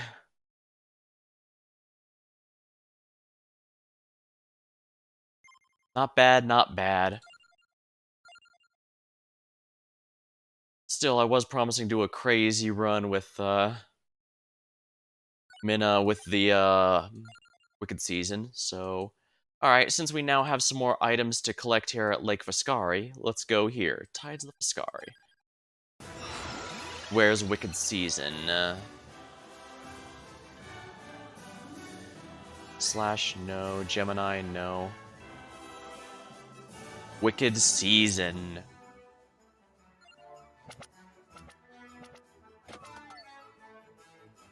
The map is really far north, apparently.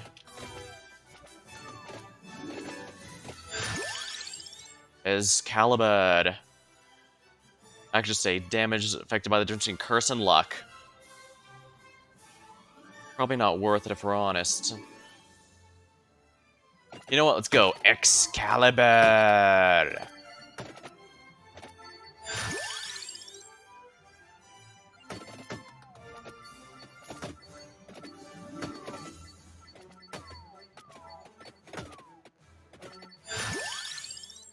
Silverwind.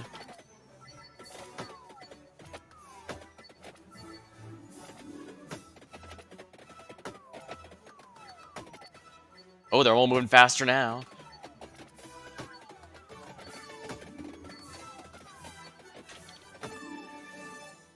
Oh, just 1%. That's just 1% curse? That huge speed up was just 1%? Sheesh. Spinach.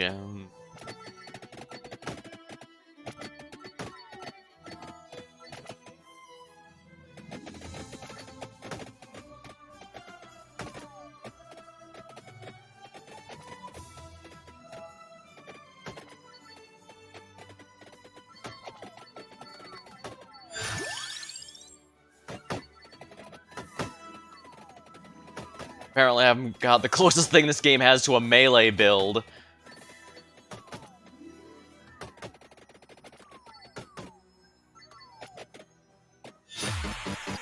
Okay, I guess that's too much for me to handle without any upgrades.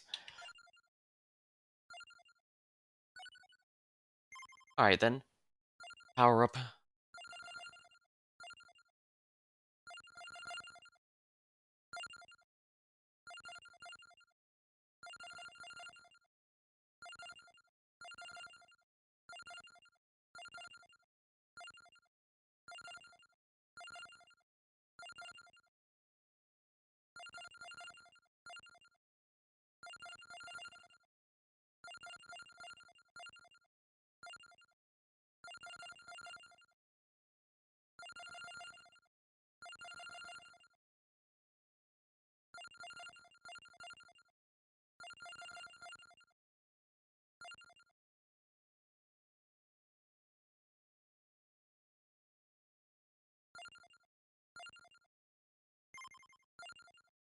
Right, I haven't used Arca in a while. I'll go with Mount Moon spell first to try and get... Heart of Fire. Projectile light source explode. +1 amount. Smite. Yeah, this is probably the one I'm gonna want. I think I vaguely know where that is.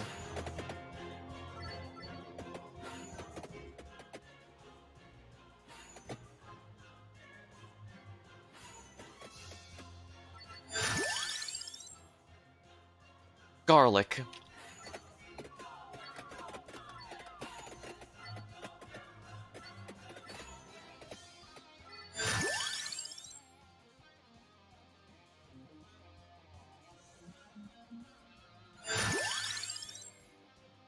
Spellstring might be much. Let's go with Prismatic Missile.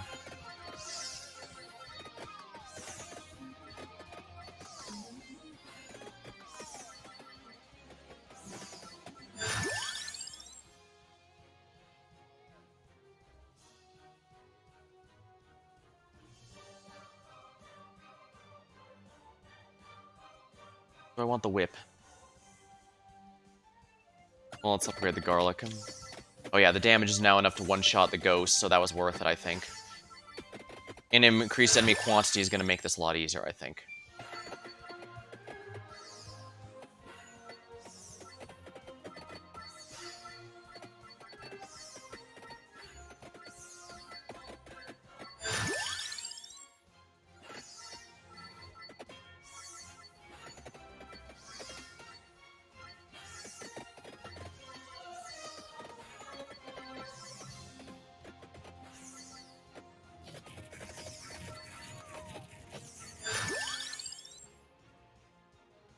Prismatic Missile.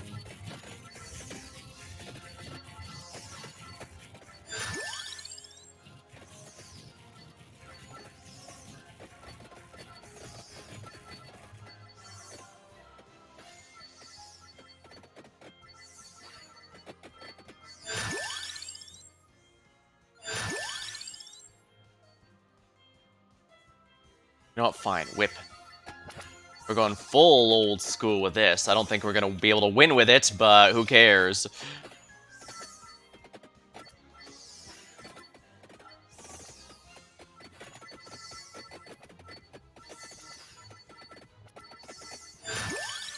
Attract Orb, because life is just not the same without it.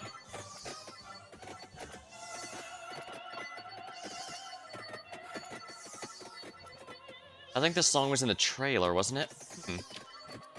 Pretty neat all the same. Guess I should find something to talk about here. Empty Tome, absolutely. Because with that, I can use his shoot off his fire missiles much more quickly. It's not one of my favorite weapons, but it's a starting one, so I might as well push it as far as I can, you know?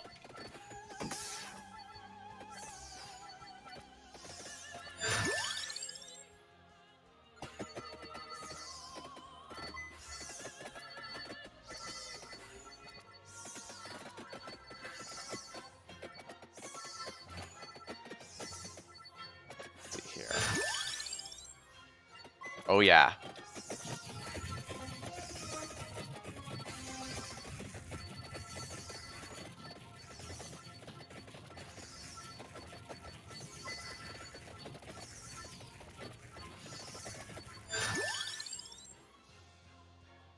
Empty tome up.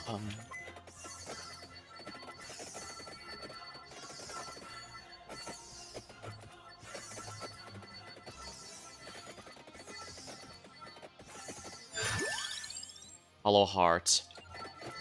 Not a favorite, but I'm gonna need it if I want to upgrade to the Bloody Tear. And the Bloody Tear I actually really like because it has life steal.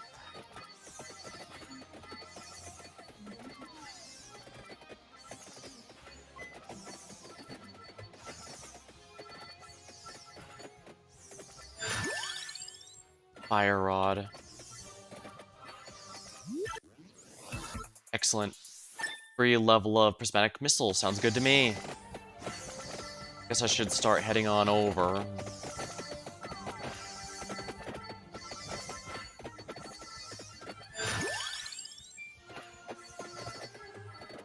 A decent amount of Pierce on the fire. Once I upgrade to Hellfire, it'll only be even better.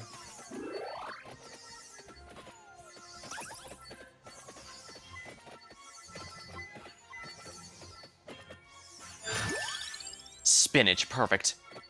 I can now upgrade what matters. Or at least the starting weapon, which is good because it has a number of perks for being a starting weapon over one I just, grabbed.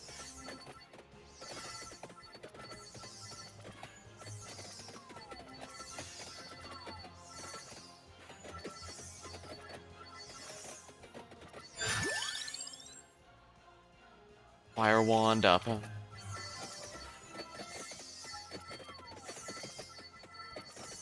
I only have one accessory room left. Guess I'll need to be careful.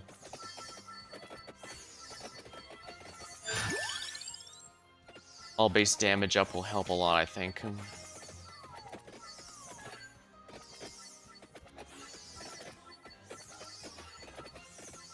through here then.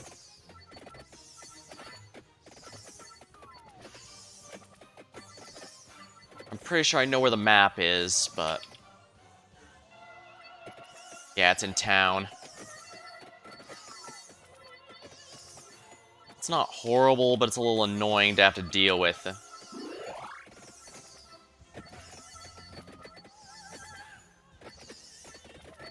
I believe this is the way into town.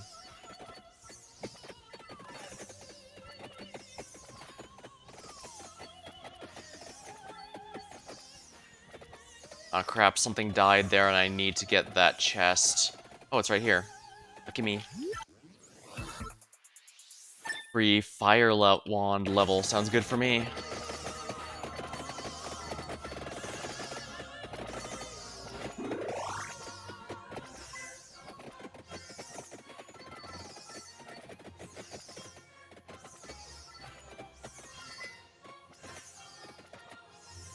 Well, I need to go into town. If you Wind Weasels need anything, you can just let me know.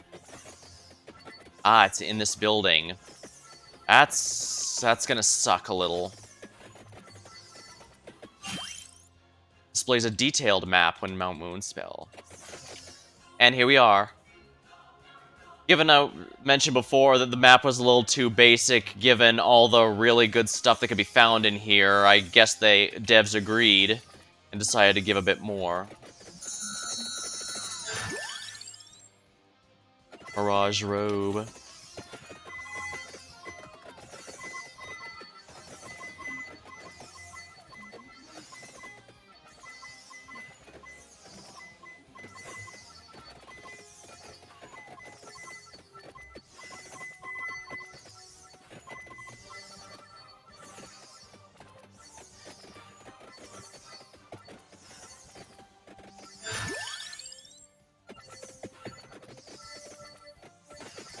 Garlic falls off after a bit, but it's very practical. Plus, I need to actually, get to a late game for it to fall off. And if that's not guaranteed, which I might not, depending on how things go here.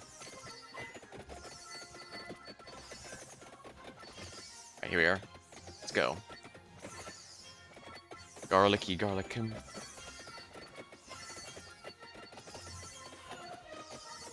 Regardless, I think most of the early items, like the axe and whip and all that, are based loosely off of their counterparts from Castlevania, so...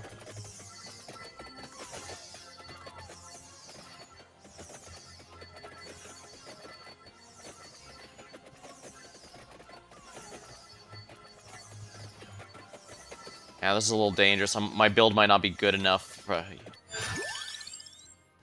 Trapdoor up. Ooh, Hellfire! Hellfire! Oh, that's good stuff. That's the good stuff.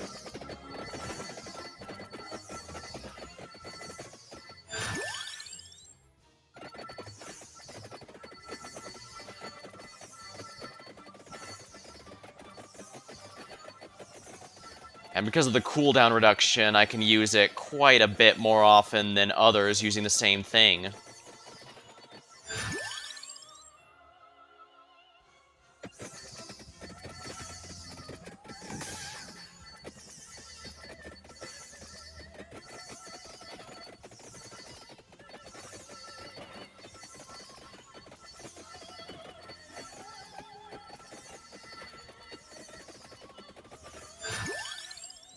Amarola. Ideal. Now I can get the Soul Eater.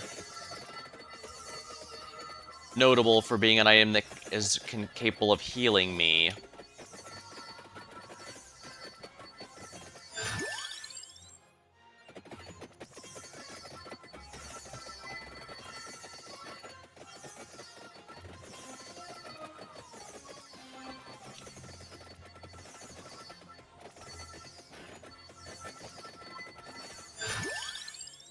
Garlic's level 7.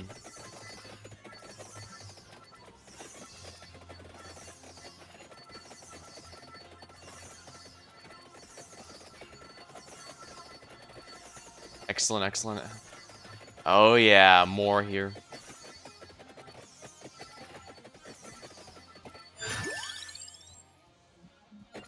I guess I'll have to mention something here anyways.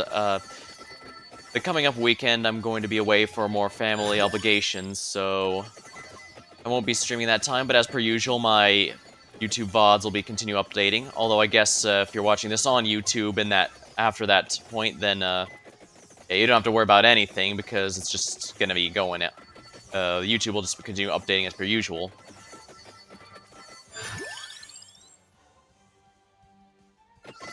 Track door up. There we are.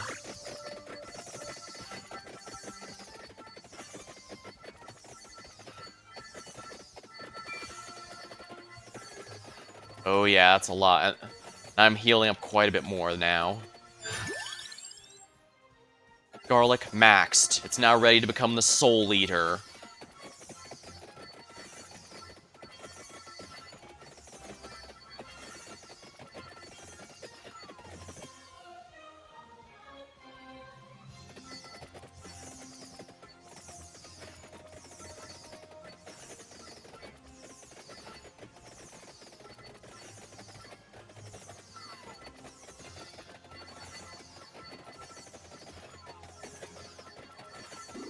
Oh, nice. Now the question is, do I have a strong enough build for this? Might as well upgrade Empty Tome just to make sure I can spam fire even more. Right, I'm ready. And there we are, the Soul Eater. It's also an older anime that I haven't seen in ages and I don't remember much of, if we're completely honest. And I don't think it's necessarily that it was bad or anything, it's just that, well, I only remember so much from when I was younger. Unfortunately, I have not been a young boy for quite a while now, so... I can only remember so much from back then.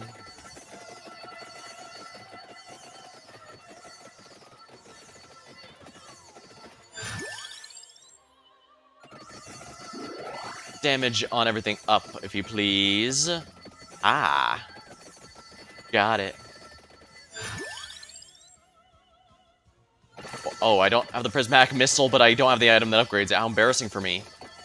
Well, I guess to be fair, the Prismatic Missile isn't an awful item on its own merits. It's not one of those items that's useless until you upgrade it. Absolutely not. There are quite a few weapons like that, but it's not one of them. Or at least in my opinion.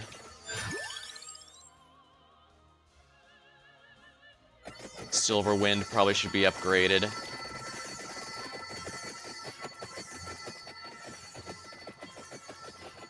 Ah, wonderful. Let's see here. Chaos in the Dark Knight, Awakening.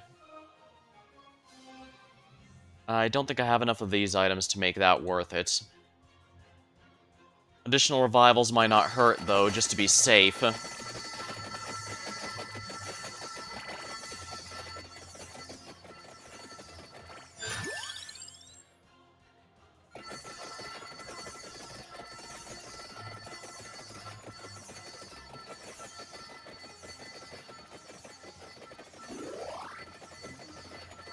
As Soul Eater, having a chance to heal me really helps. And I might as well keep the empty tome levels up, even if for no other reason than it makes all my weapons better. Yeah, the whip basically has no cooldown despite being low level.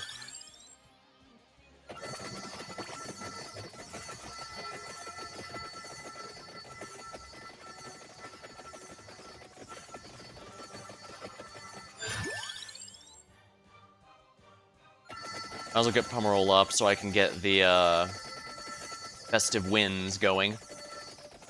Boss time! Whip it good.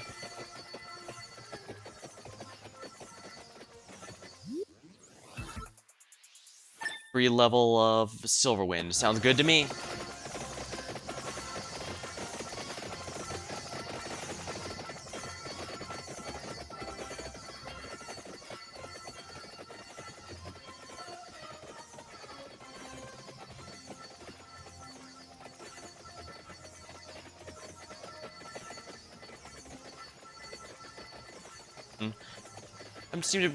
I seem to have recovered and doing okay despite mostly using older weapons. I guess the whip and fire really can still be good as long as you make a build that accommodates them. Perhaps it was not a good idea to deactivate them before.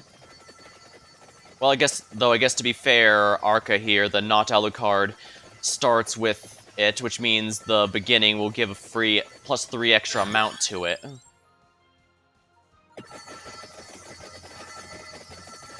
Which anyone else using the flame will not get, although I suppose anyone can start stacking cooldown reduction.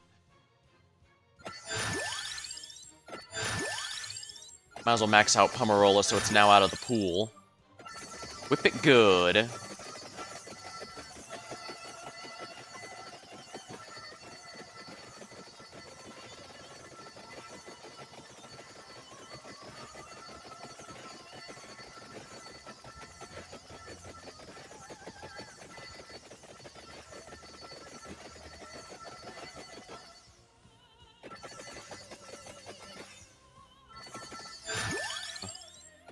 But good.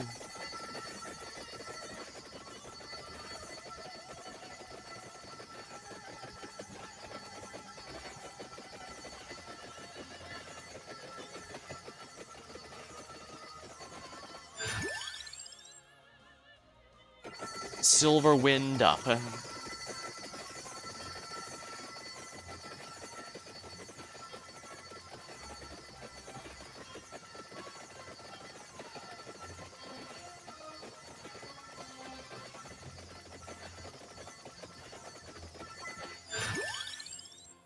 Whip, whip, whip, whip, whip, whip.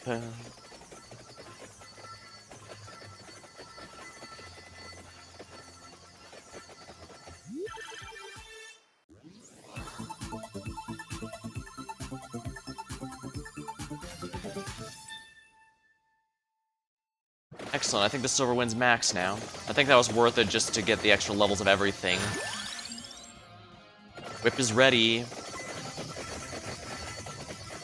Yeah, the Fire Breath power-up is still good, it's just, when you have all the upgrades, it doesn't... No, the upgrades do affect it too, because as we found out with the attack speed, the character with basically no projectile speed, Its range and damage is in fact affected by upgrades.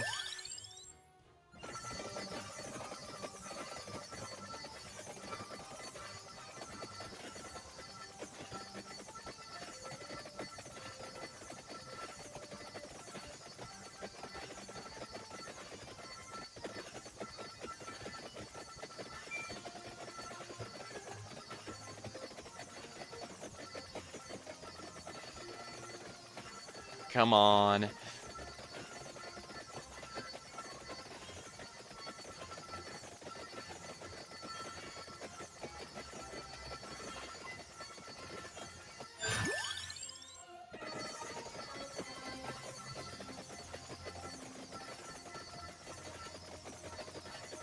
Come on, whip that ghost into shape. Everyone knows ghosts aren't real, they're just a figment of your imagination, but that doesn't mean you can't whip them. And there we are, Festive wins. I'm starting to feel confident about my chances of winning this run now. It was a bit rough going early on, but I think we've recovered, and that's not bad given most of the stuff I'm using is relatively older. I guess the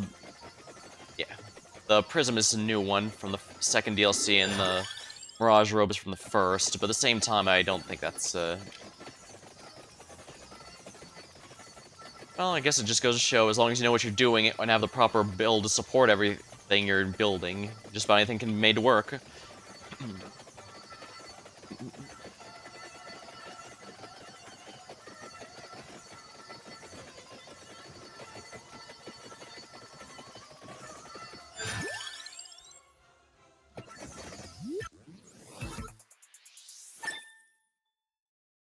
There we are. Evolved Mirage Robe. It will now draw aggro from enemies.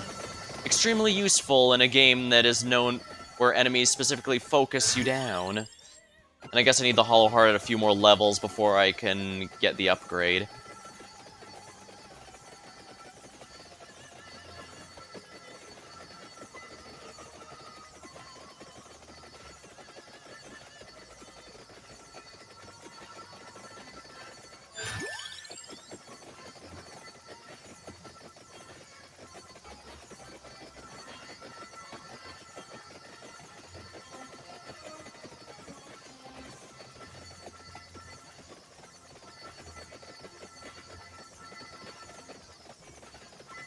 The Tengu are here. I'm pretty sure this is the point where enemies start getting really durable if you aren't prepared. But luckily, the fireballs are definitely sufficiently powerful, huh? Now, the fire isn't bad at all, it's just, you definitely need to support it with a mount and cooldown to spam it. Because otherwise, you just get fireballs that fire randomly and may or may not hit what you want them to. But with sufficient numbers...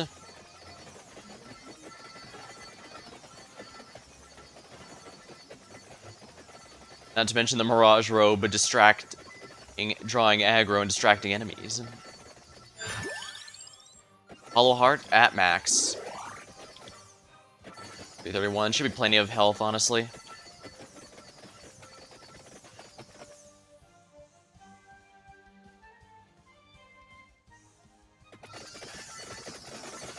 Yeah, these detailed maps are a godsend. I'm glad they figured. Because for regular maps, you don't really need too much detail since they're basically just looping for most of the massive size of which they are. But here, every detail is a lot more handcrafted, so...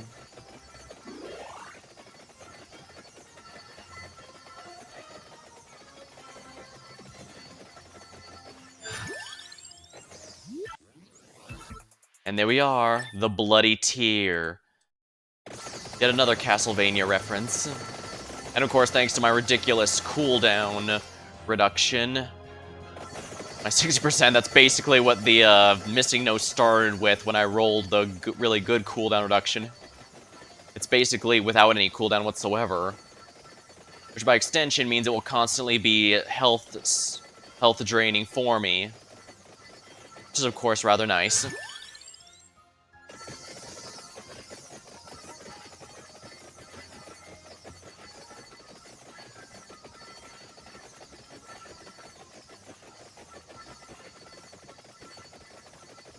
About 10 more minutes here.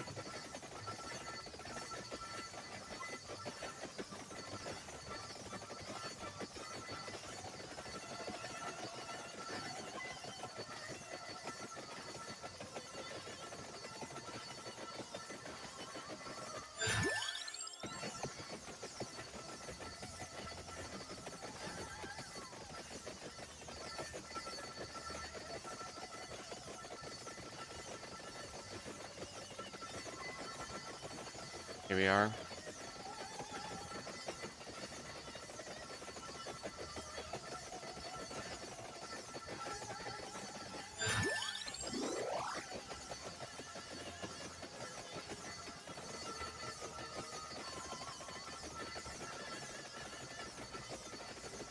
Here, pull out to the... There we are. I really shouldn't be worrying. I'm pretty sure I'm going to be in good shape until around the later boss showing up.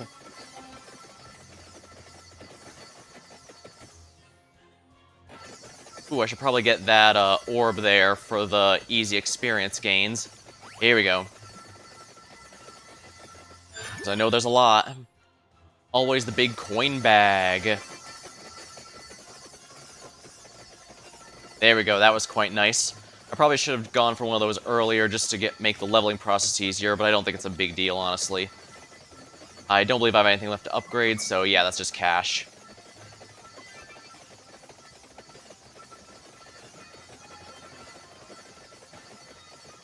Still very valuable, especially since I could always use more seals if I want to customize the stuff showing up. But I'm not gonna seal any items. Clearly, I need to have a little more. And after this, I'll do one more run to try to get the Fokari map, the second expansion's map. Let's see here. I do sometimes wonder if I should what to talk about once I run out of ideas. I probably should fill the space with something more than just talk about the game itself. I still do consider if I should talk about the Pathfinder stuff I've been going on for a while, since well, that could just be me excited since my first adventure in tabletop there. Ooh. Mountain Magnet. Alright, you know what? Let's go with this one then. Blood Andromeda. I really do like the Blood Andromeda, but I guess that's also because I like the Magnet and Amount stuff a lot. The Magnet and Duplicator, which really helps it out. Well, I guess I could... If I don't want to talk about Pathfinder specifically, I could talk about what got my experiences beforehand. Because my experiences are that I don't really have any... Like, once the card shop... I was invited to be a handful of stuff with some people I didn't even know, but... I'm gonna be blunt and say I'm pretty sure, even at the time, I knew nothing there was right. We were each handled pre-made characters, which makes sense. We were just asked to choose a class, basically. Then, the GM wanted to start out with, okay, so now it starts with everyone knocked out, so then he just kept rolling. He rolled, and then we found out nobody's getting knocked out by the darts he said. He just kept rolling, rolling, rolling. So, I guess he didn't have a contingency plan for something like that. One person didn't even know how the experience system works. They started attacking a party member to kill them for experience. That party member, of course, being me. And, yeah, I didn't have to know anything about tabletops to know that nothing there was right. So I didn't really take that as a valid example of how they go. I did have some interest to try a real one at some point, but I guess I always hesitated because, well, with a new player, you have to go a lot slower to explain everything, have to handhold through for quite a number of things. So I reach, especially since when I went to the Roll20 site we were using, I couldn't help but note, no, not Roll20, the D20 site, well, whatever. Point is, when I look through everything, I must say, that site makes my college textbooks look concise and easy to parse, and that is not a compliment. That is extremely scathing. So yeah, having the GM help me through there was extremely helpful, but it was also quite a bit. However, it was a bit easier time because first of all, I already knew a couple people involved, so it wasn't completely strangers. Also, there was already a new player in there, so they were going to have to go slow, tutorialize, and help guide no matter whether or not my presence was there at all, so it was a bit easier for me to justify joining in on this one without my anxiety of, oh, what if I screw things up?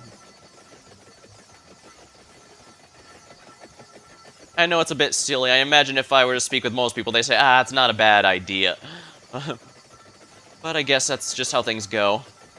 I get a lot of performance anxiety sometimes. I mean, that's a big reason I haven't really tried too much speedrunning of stuff. When I go with a new game here, I'm not too bothered with failure because, well, it's expected if you're going to go through a game, you might fail. Or for a roguish type game like this, failing horribly like I did during the no upgrades Mina run was goofy, but hey, maybe that's still entertaining of itself. But when you go with a speed run, there's usually an expectation of at least some level of skill. And well, I'm sure some will say you never really have to go for a world record or anything, you just have to push your own self. But the fact there's still that expectation of some level of skill makes me concerned. Oh crap, I forgot about Orochimaru. Because the enemies of the final bosses of the expansion areas actually have mechanics. And for this guy, it's those heads. There we go. There we go.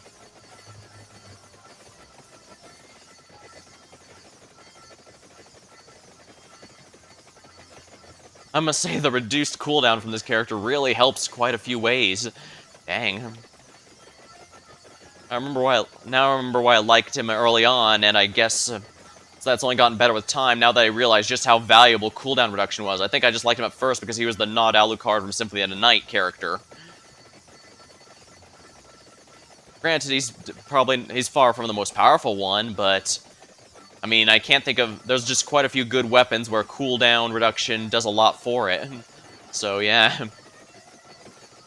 He's definitely... Well, he's not one of the most overpowered ones. He's definitely a lot better than I thought he was going to be.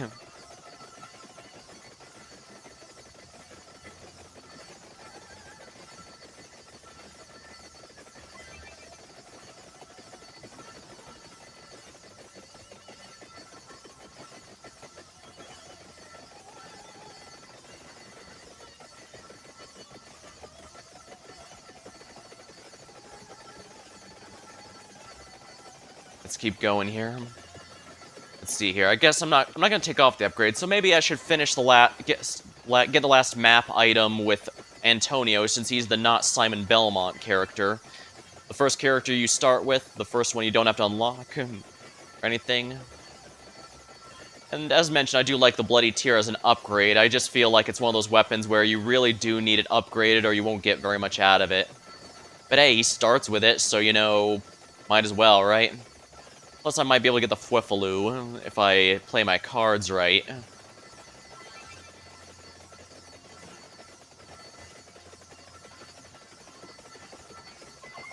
Excellent. Alright, less than 3 minutes to go and we've won.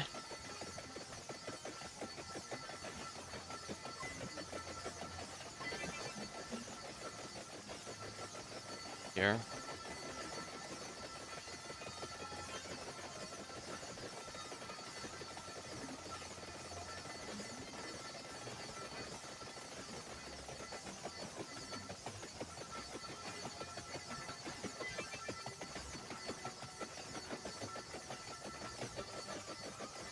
Probably don't want to go this way, do I?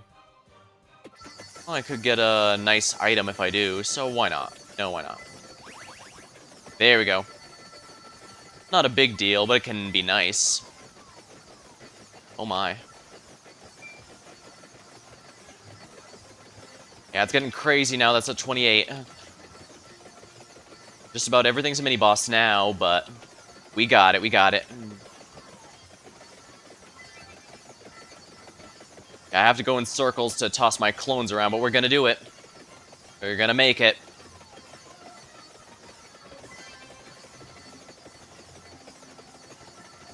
Minute and a half, we're almost there.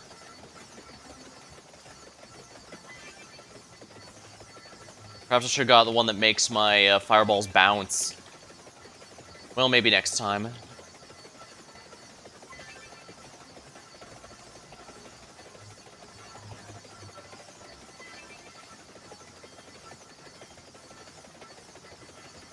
Things are really starting to get hectic now, but less than a minute. 1 minute to go. We've almost won.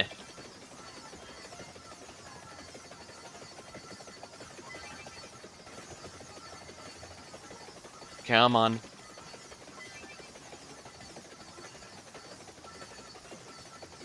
Less than a minute. 40 seconds. Yeah, everything's starting to get really beefy now. 30 seconds left.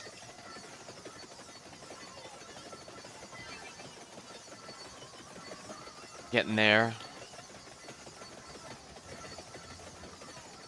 Darn you, ghost. 15 seconds.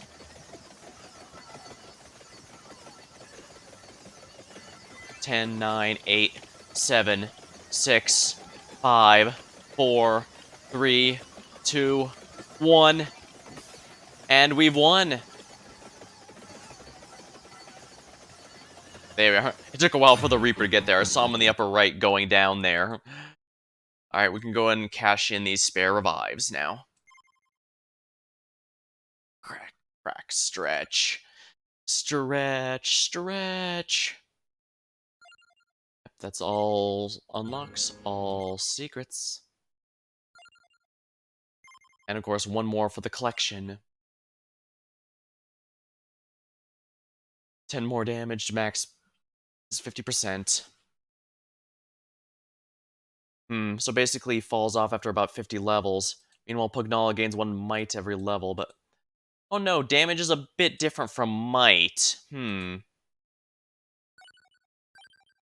But nonetheless, Lake Foscari. Let me grab a quick drink and we'll dive right in.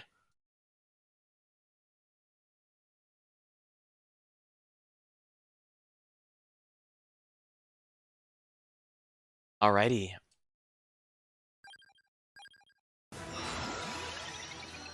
The beginning. The whip gains +3.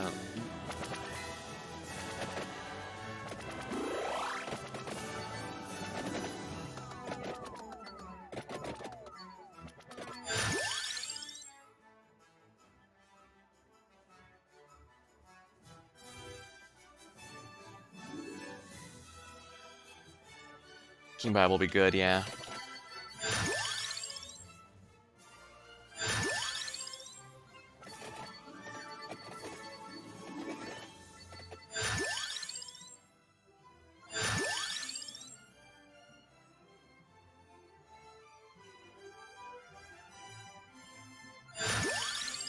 Silverwind.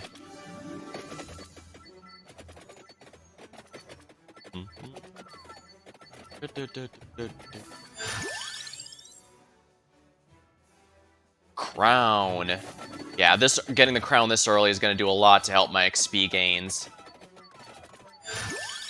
Attract orb. Never go home without one.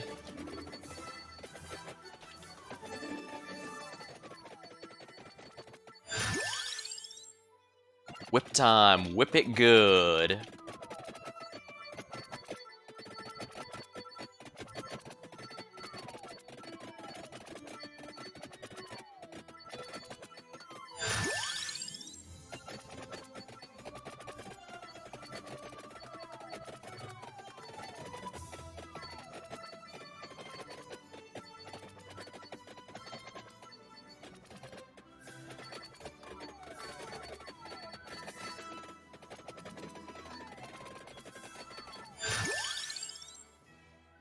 Attract orb up.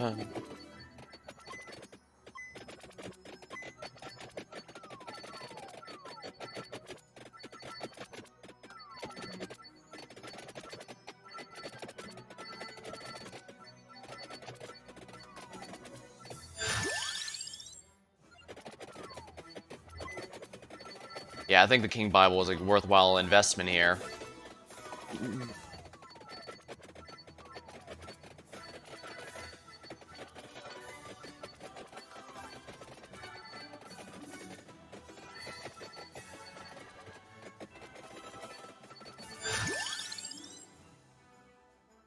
No. And a Labrador, very tempting. Let's see if we can reroll anything. I guess more whip levels wouldn't hurt.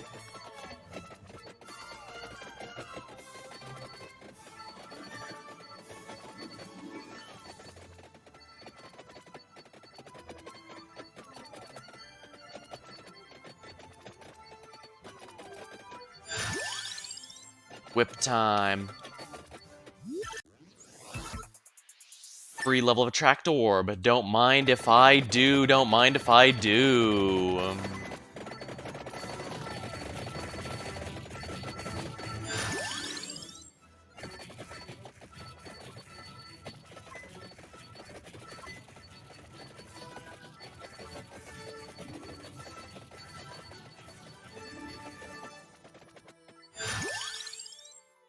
Attract Orb up.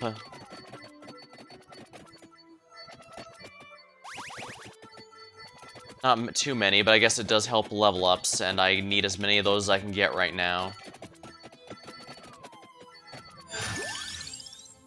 Empty Tome. The lower cooldown, the better.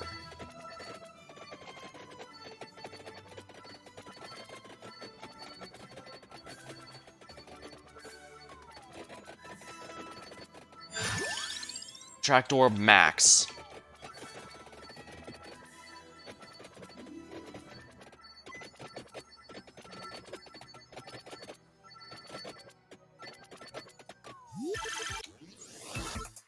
Free whip level, don't mind if I do.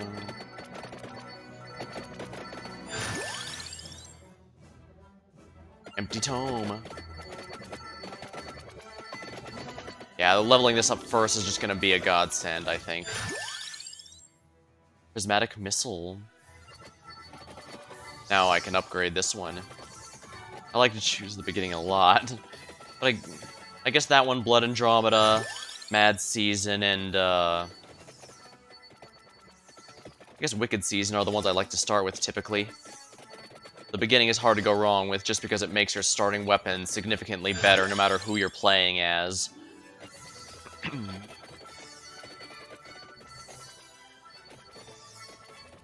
I remember I have to go with the Event no matter what.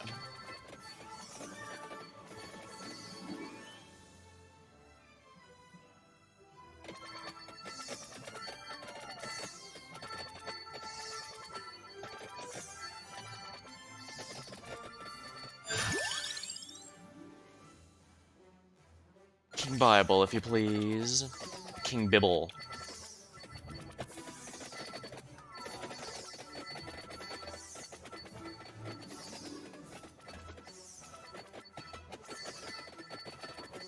Those goblins are oddly durable. But I guess I am getting free damage here. Empty Tome. That's definitely adding up. Yeah, it really does feel like I have a lot more uptime on my attacks now thanks to that.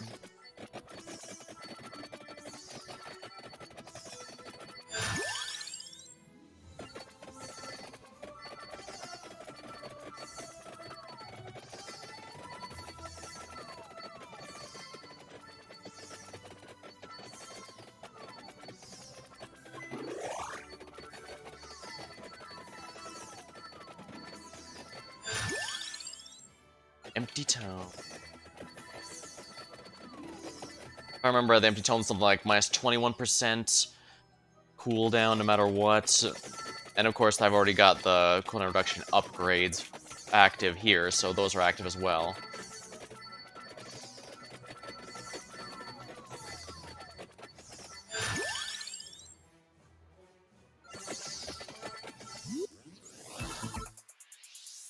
Free level, yeah, sounds good.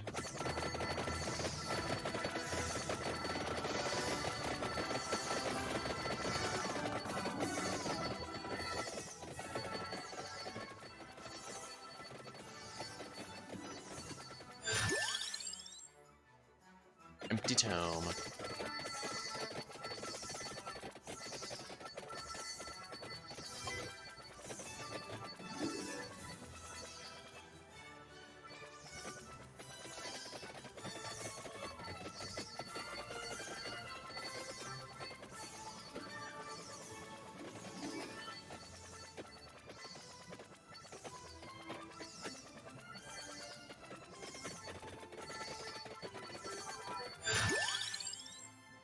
Vento Sacro. Good. Now I can get the Fwifaloo. That's gonna be really good. That's gonna be really good.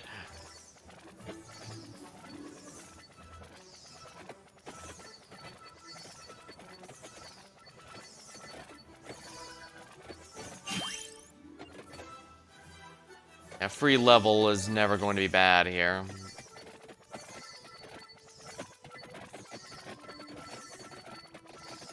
A free level of greater XP is quite nice. Prismatic Missile.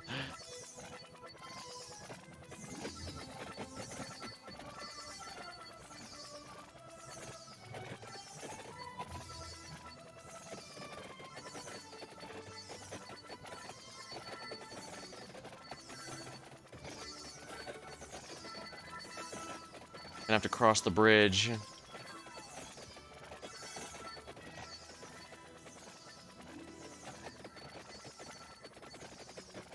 The Vento Sacro is definitely one of those long-term investment weapons.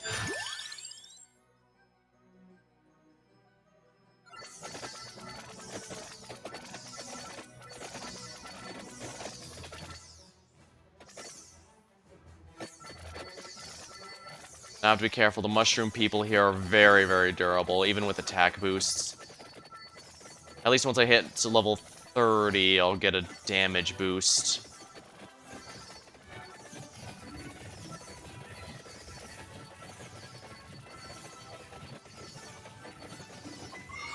Excellent. Blood Andromeda. I do like it, but do I love it?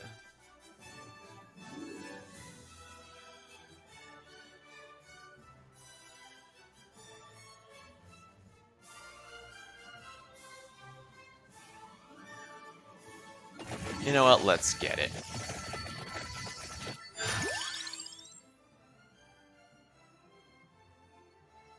Candy box. Ooh. Alright, what do I want from here? You know what? Let's get the garlic. Because I need to get the... It's for the Pomerola, and I need to get the Pomerola anyway. The Pomerola for the... I need to get the Pomerola for the festive wins anyway, so I might as well get the other item that it upgrades. That way I get 2 upgrades for 1.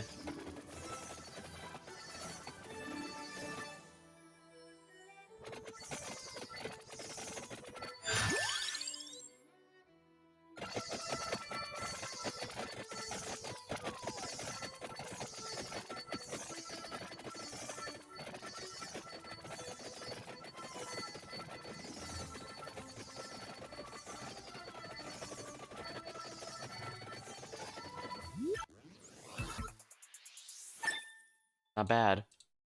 Prismatic Missile. Guess I need to get the crown up if I want to upgrade that as well.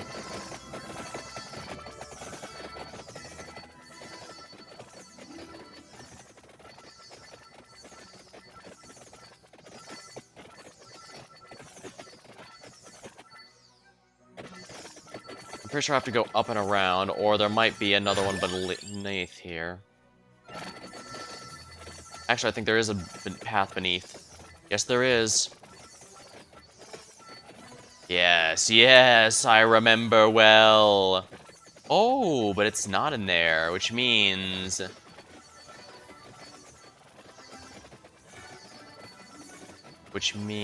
is there a way in here? Prismatic Missile.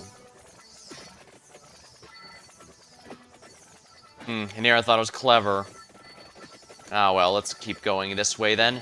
I think I know where to go next.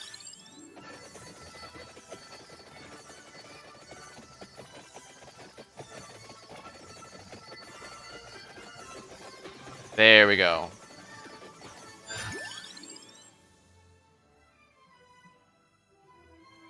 Spin is extremely tempting, but let's get King Bible levels first and foremost. Lake Foscari map.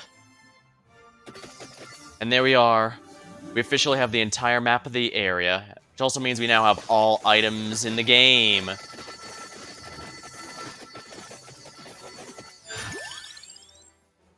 Duplicator. Don't mind if I duplicate.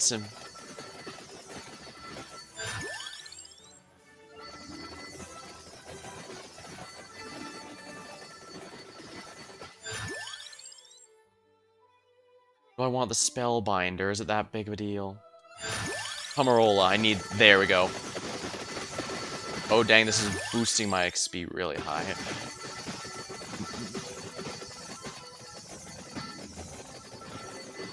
Oh yeah, these pots are really filling my XP meter there.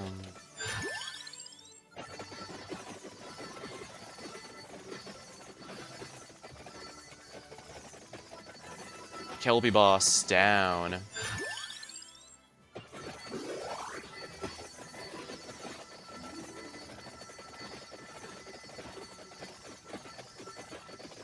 Dang, the pots are spawning when I'm not on screen. It's basically a Zelda in here with how many I'm smashing. Smashy, smashy.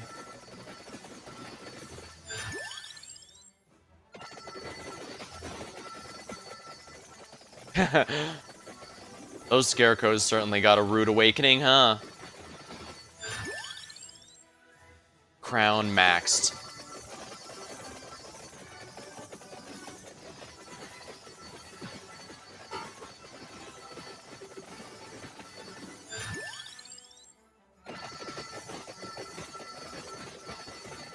Come on.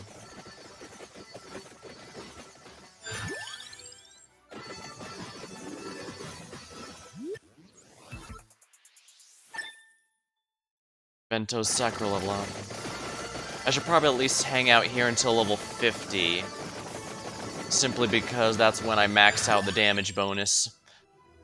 I guess the Spellbinder to max that out is fine.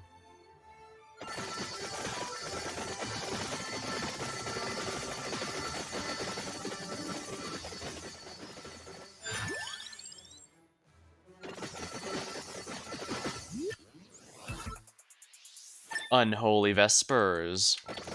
Really, with just level 1 of Spellbinder, eh? Well, no matter.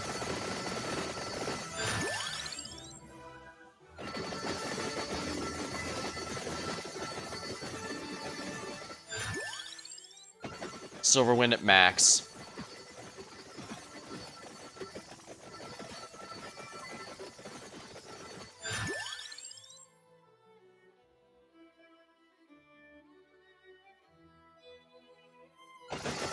I do need to level the Vento Sacro, that's for sure. Sarabe of Healing. Sounds good to me.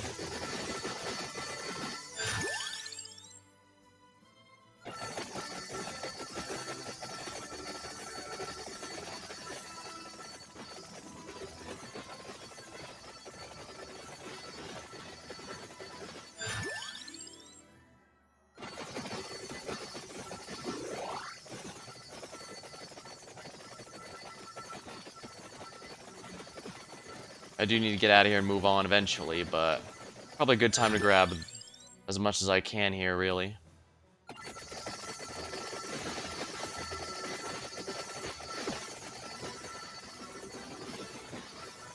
All I got from that mini-boss was XP.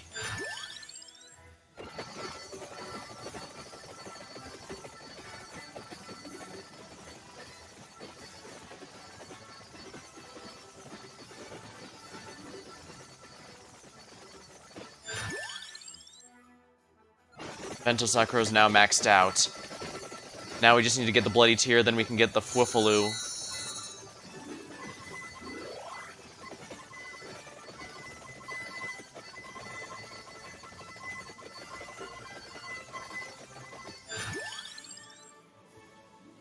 Garlic up. Now we're in good shape. Anyone who gets too close gets melted.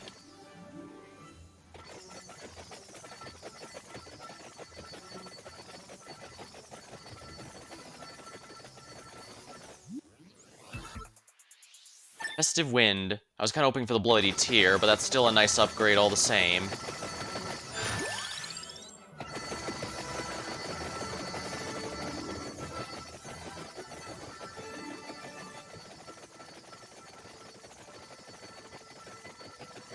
Alright, here we go. Technically speaking, I could probably just mark this as already complete and leave it here, but I'm on a roll. Plus, hey, I think it's be rather fitting to end the stream here on a win from the first character in the game, having completed the last map that was added at time of stream. I'll decide for myself if I want to stream this again after, now that I've completed it fully, but at the very least, if I do, I've got everything unlocked, so I can do whatever I'm in the mood for. Whether it's thematic, just getting some cash to get some more seals, going for a specific build or whatever.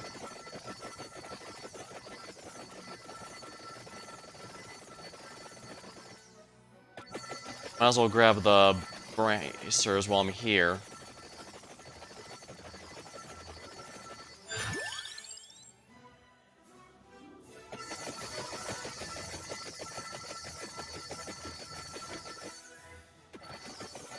Oh, they're up here. Yeah, I guess it was hard to see. But there it is. There it is. Well, I suppose this game has a lot of can't see shit, Captain.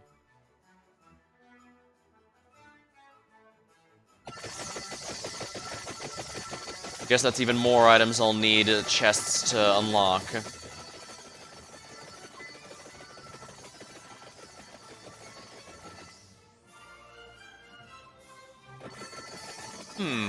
Though, interestingly, it looks like I can get a badge here if I wanted. Guess it wouldn't be a bad idea. I mean, I can't get an Academy badge as character normally.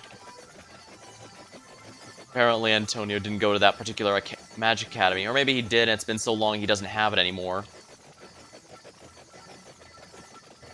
Crap, do I still have my class ring?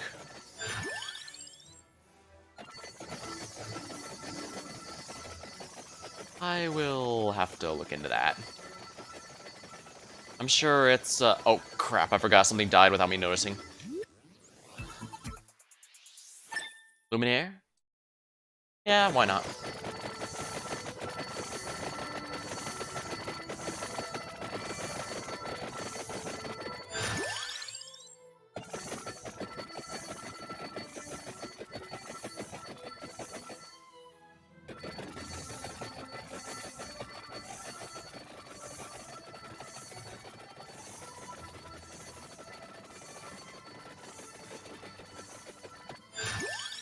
This definitely looks like a halfling village or something. Ooh, another upgrade. The Soul Eater. Once again, was hoping for the Bloody Tear, but I guess I can get the Whiffaloo in a bit later.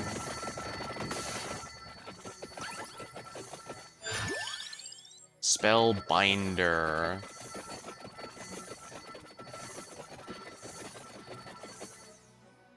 I guess I can grab the silver ring here, since it's not like I have much else to spend my XP on. It does mean I'll get attacked by the Guardian, but Antonio doesn't have any eggs yet, he could use some.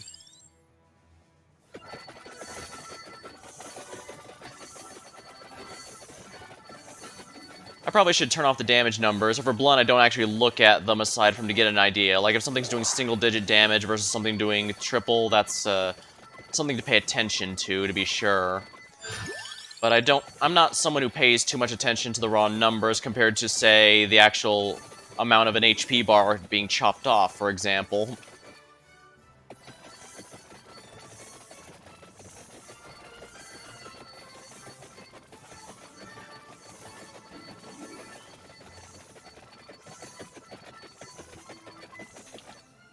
Huh.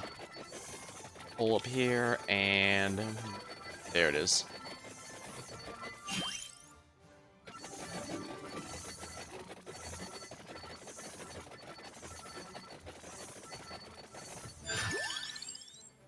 Spellbinder's now maxed out.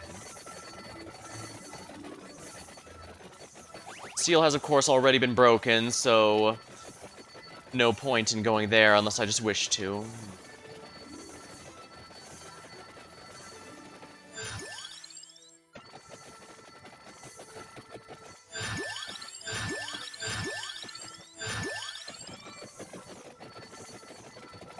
The badge does reduce XP gain, but it's for quite a few gains, given it gives revivals and a mount.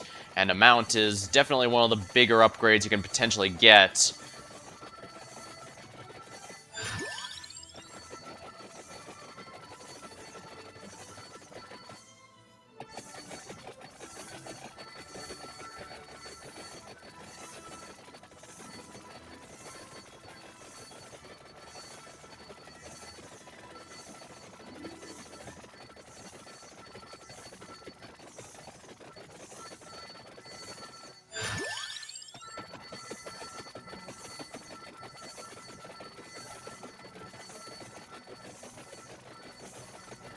Yeah, his damage upgrades have already fallen off, so... It's good damage, though, don't get me wrong.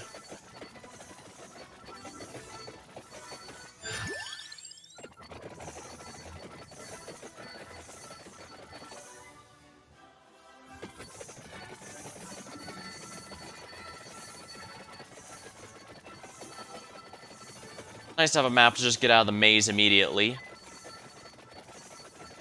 It's definitely easy to get turned around in this maze. And to an extent, I'm pretty sure that's entirely by design. I mean, it's a maze after all.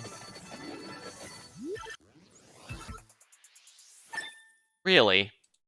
You didn't want to upgrade my bloody tear. Oh, that's because I don't have the item. Oh dear.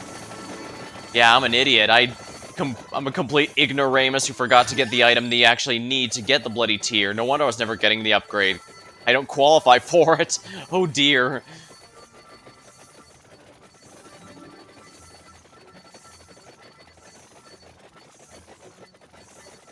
That's the Megalo right. I believe that's purely for a negative effect, so I'm just going to slay this guy, get the egg, and then leave.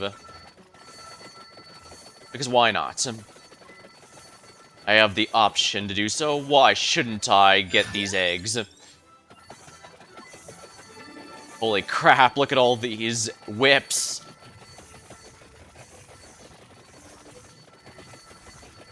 You think you guys have fire breath? Just look at this. Always a big coin bag.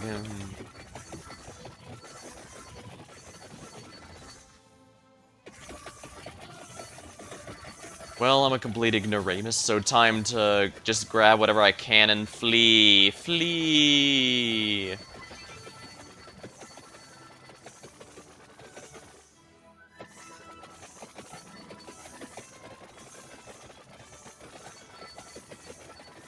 No secret passage in there.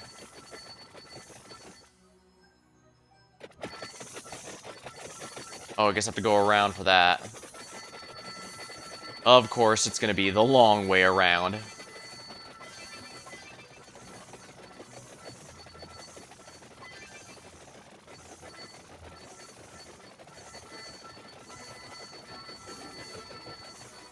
Here we go. Reduces incoming damage.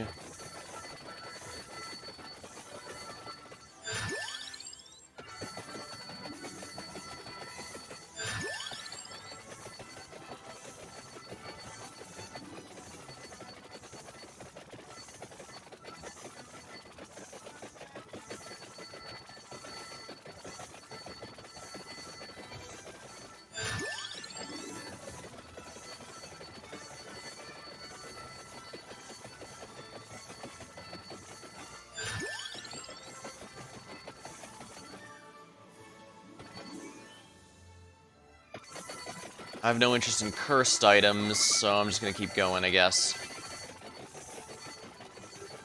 Oh yeah, there's a boss at 20 minutes, or rather, was a boss at 20 minutes.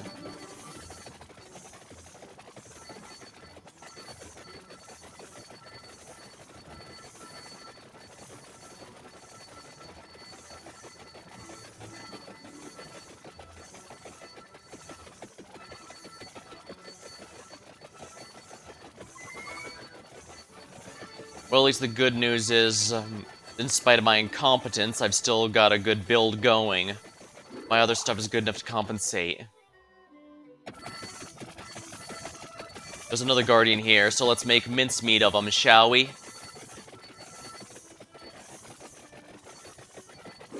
There we are. Curse level up, oh my. Oh well, in some cases that can be helpful more than a hindrance, simply because more enemies means more XP crystals. Huh.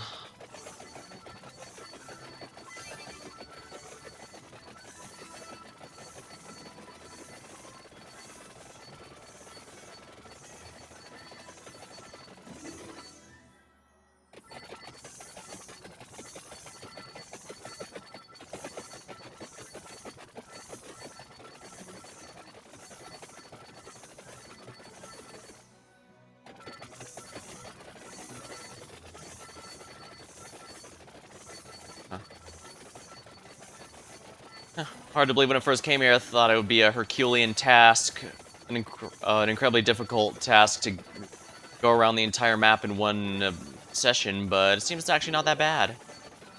I can always go back to Sammy the Caterpillar here if I need some health.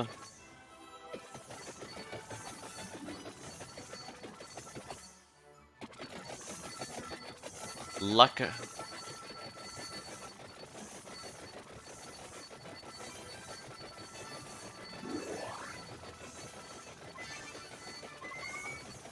Or at least I'm getting some cash out of this, even if it's not much.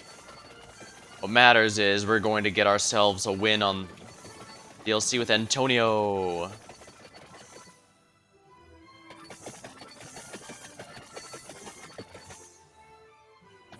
Oh, I guess I should get that last one just for the luck.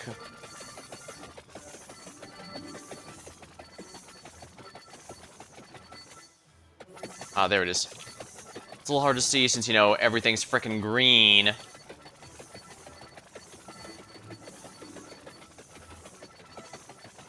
It ain't easy being green.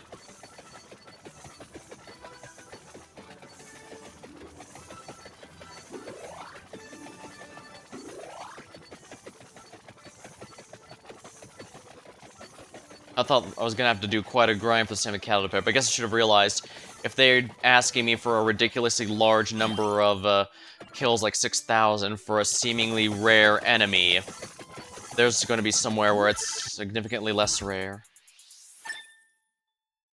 Clover.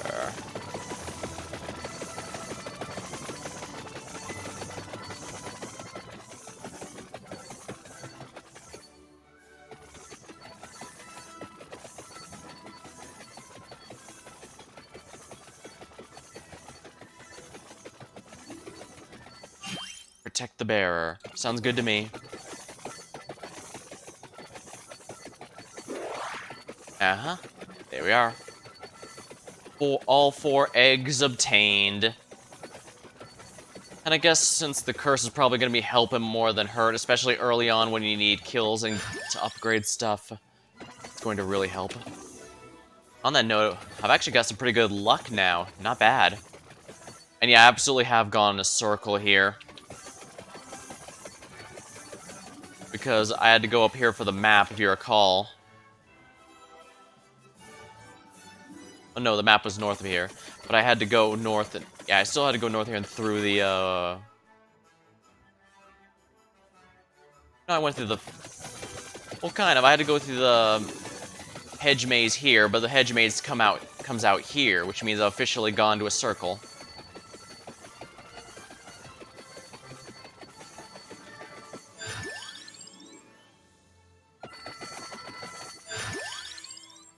And now the Clover is maxed out, so now we just need the Mega Metaglio.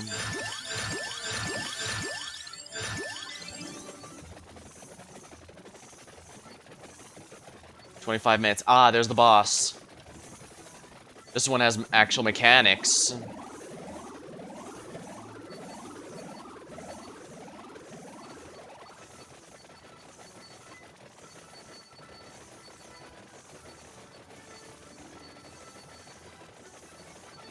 He's actually pretty tough.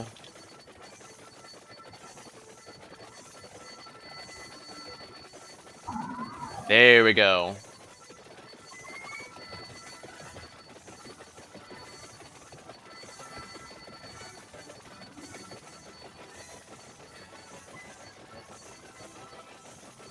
Avatar guy makes sense for a final boss here. Either that, or maybe one of the Midsummer Night Dream Fairies, since this is explicitly a Fey realm. Titania or Oberon are the ones from A Midsummer Night's Dream, for those unaware. They're technical creations of William Shakespeare, but obviously they're public domain since they've, well, plenty of time has passed.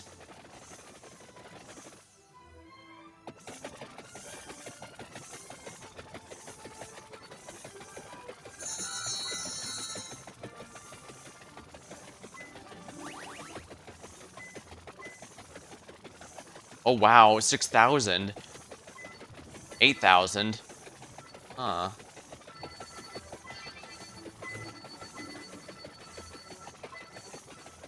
Yeah, I was about to say I basically haven't been making any money this run, but there we go. I've made money this run. I can bypass the Fey Village here and go right over. At this point, we're doing a second whole lap around, aren't we? Well, I might as well grab this while I'm over here. Just to maximize my luck from the run.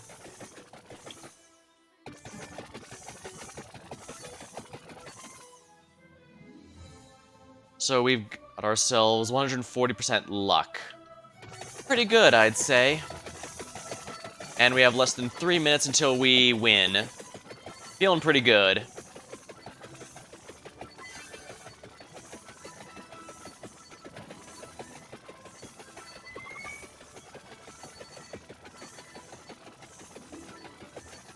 $30K. Not too much compared to what I can usually get, but then again, like I said, this isn't a money run, so I guess we'll see. Definitely not as good as when we went with Missing No, but again, Missing No has some randomized stats.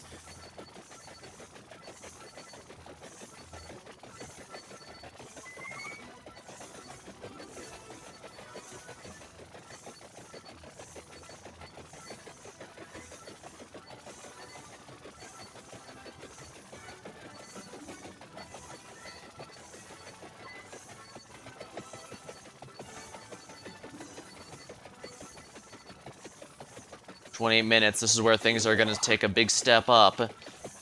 Yeah, everyone's starting to get much more beefy.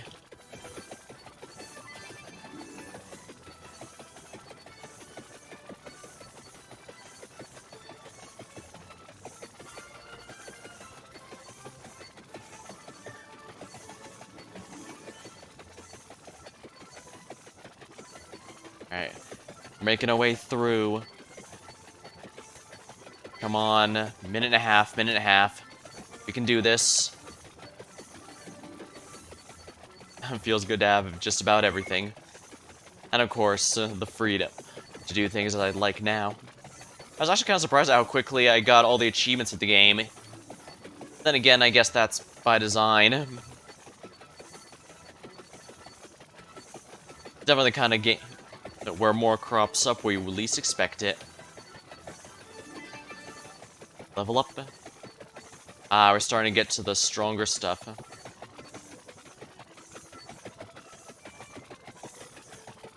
Ah, the undead from the other Foscari.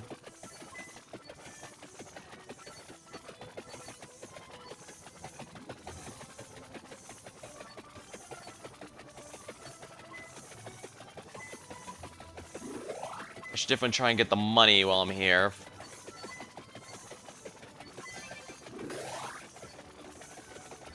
Interesting, a lot of those guys didn't drop XP items.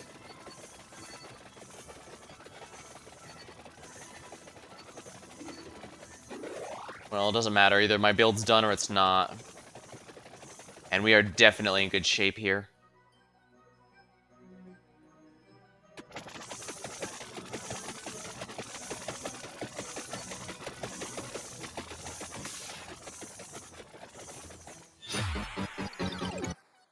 Alright, there we go. Bonus gold, and we shall cash in our revives. Good run, good run. All 184 unlocks, all 16 secrets, 164 collection, 164 or bestiary, all characters, including the randomizer. Alright. This now means I'm completely free to play as much or as little as I want and whatever themes. I'm gonna stretch a bit. Alright, I guess that'll be good enough for tonight. Alright, well, thank you for watching, and until next time, see you later.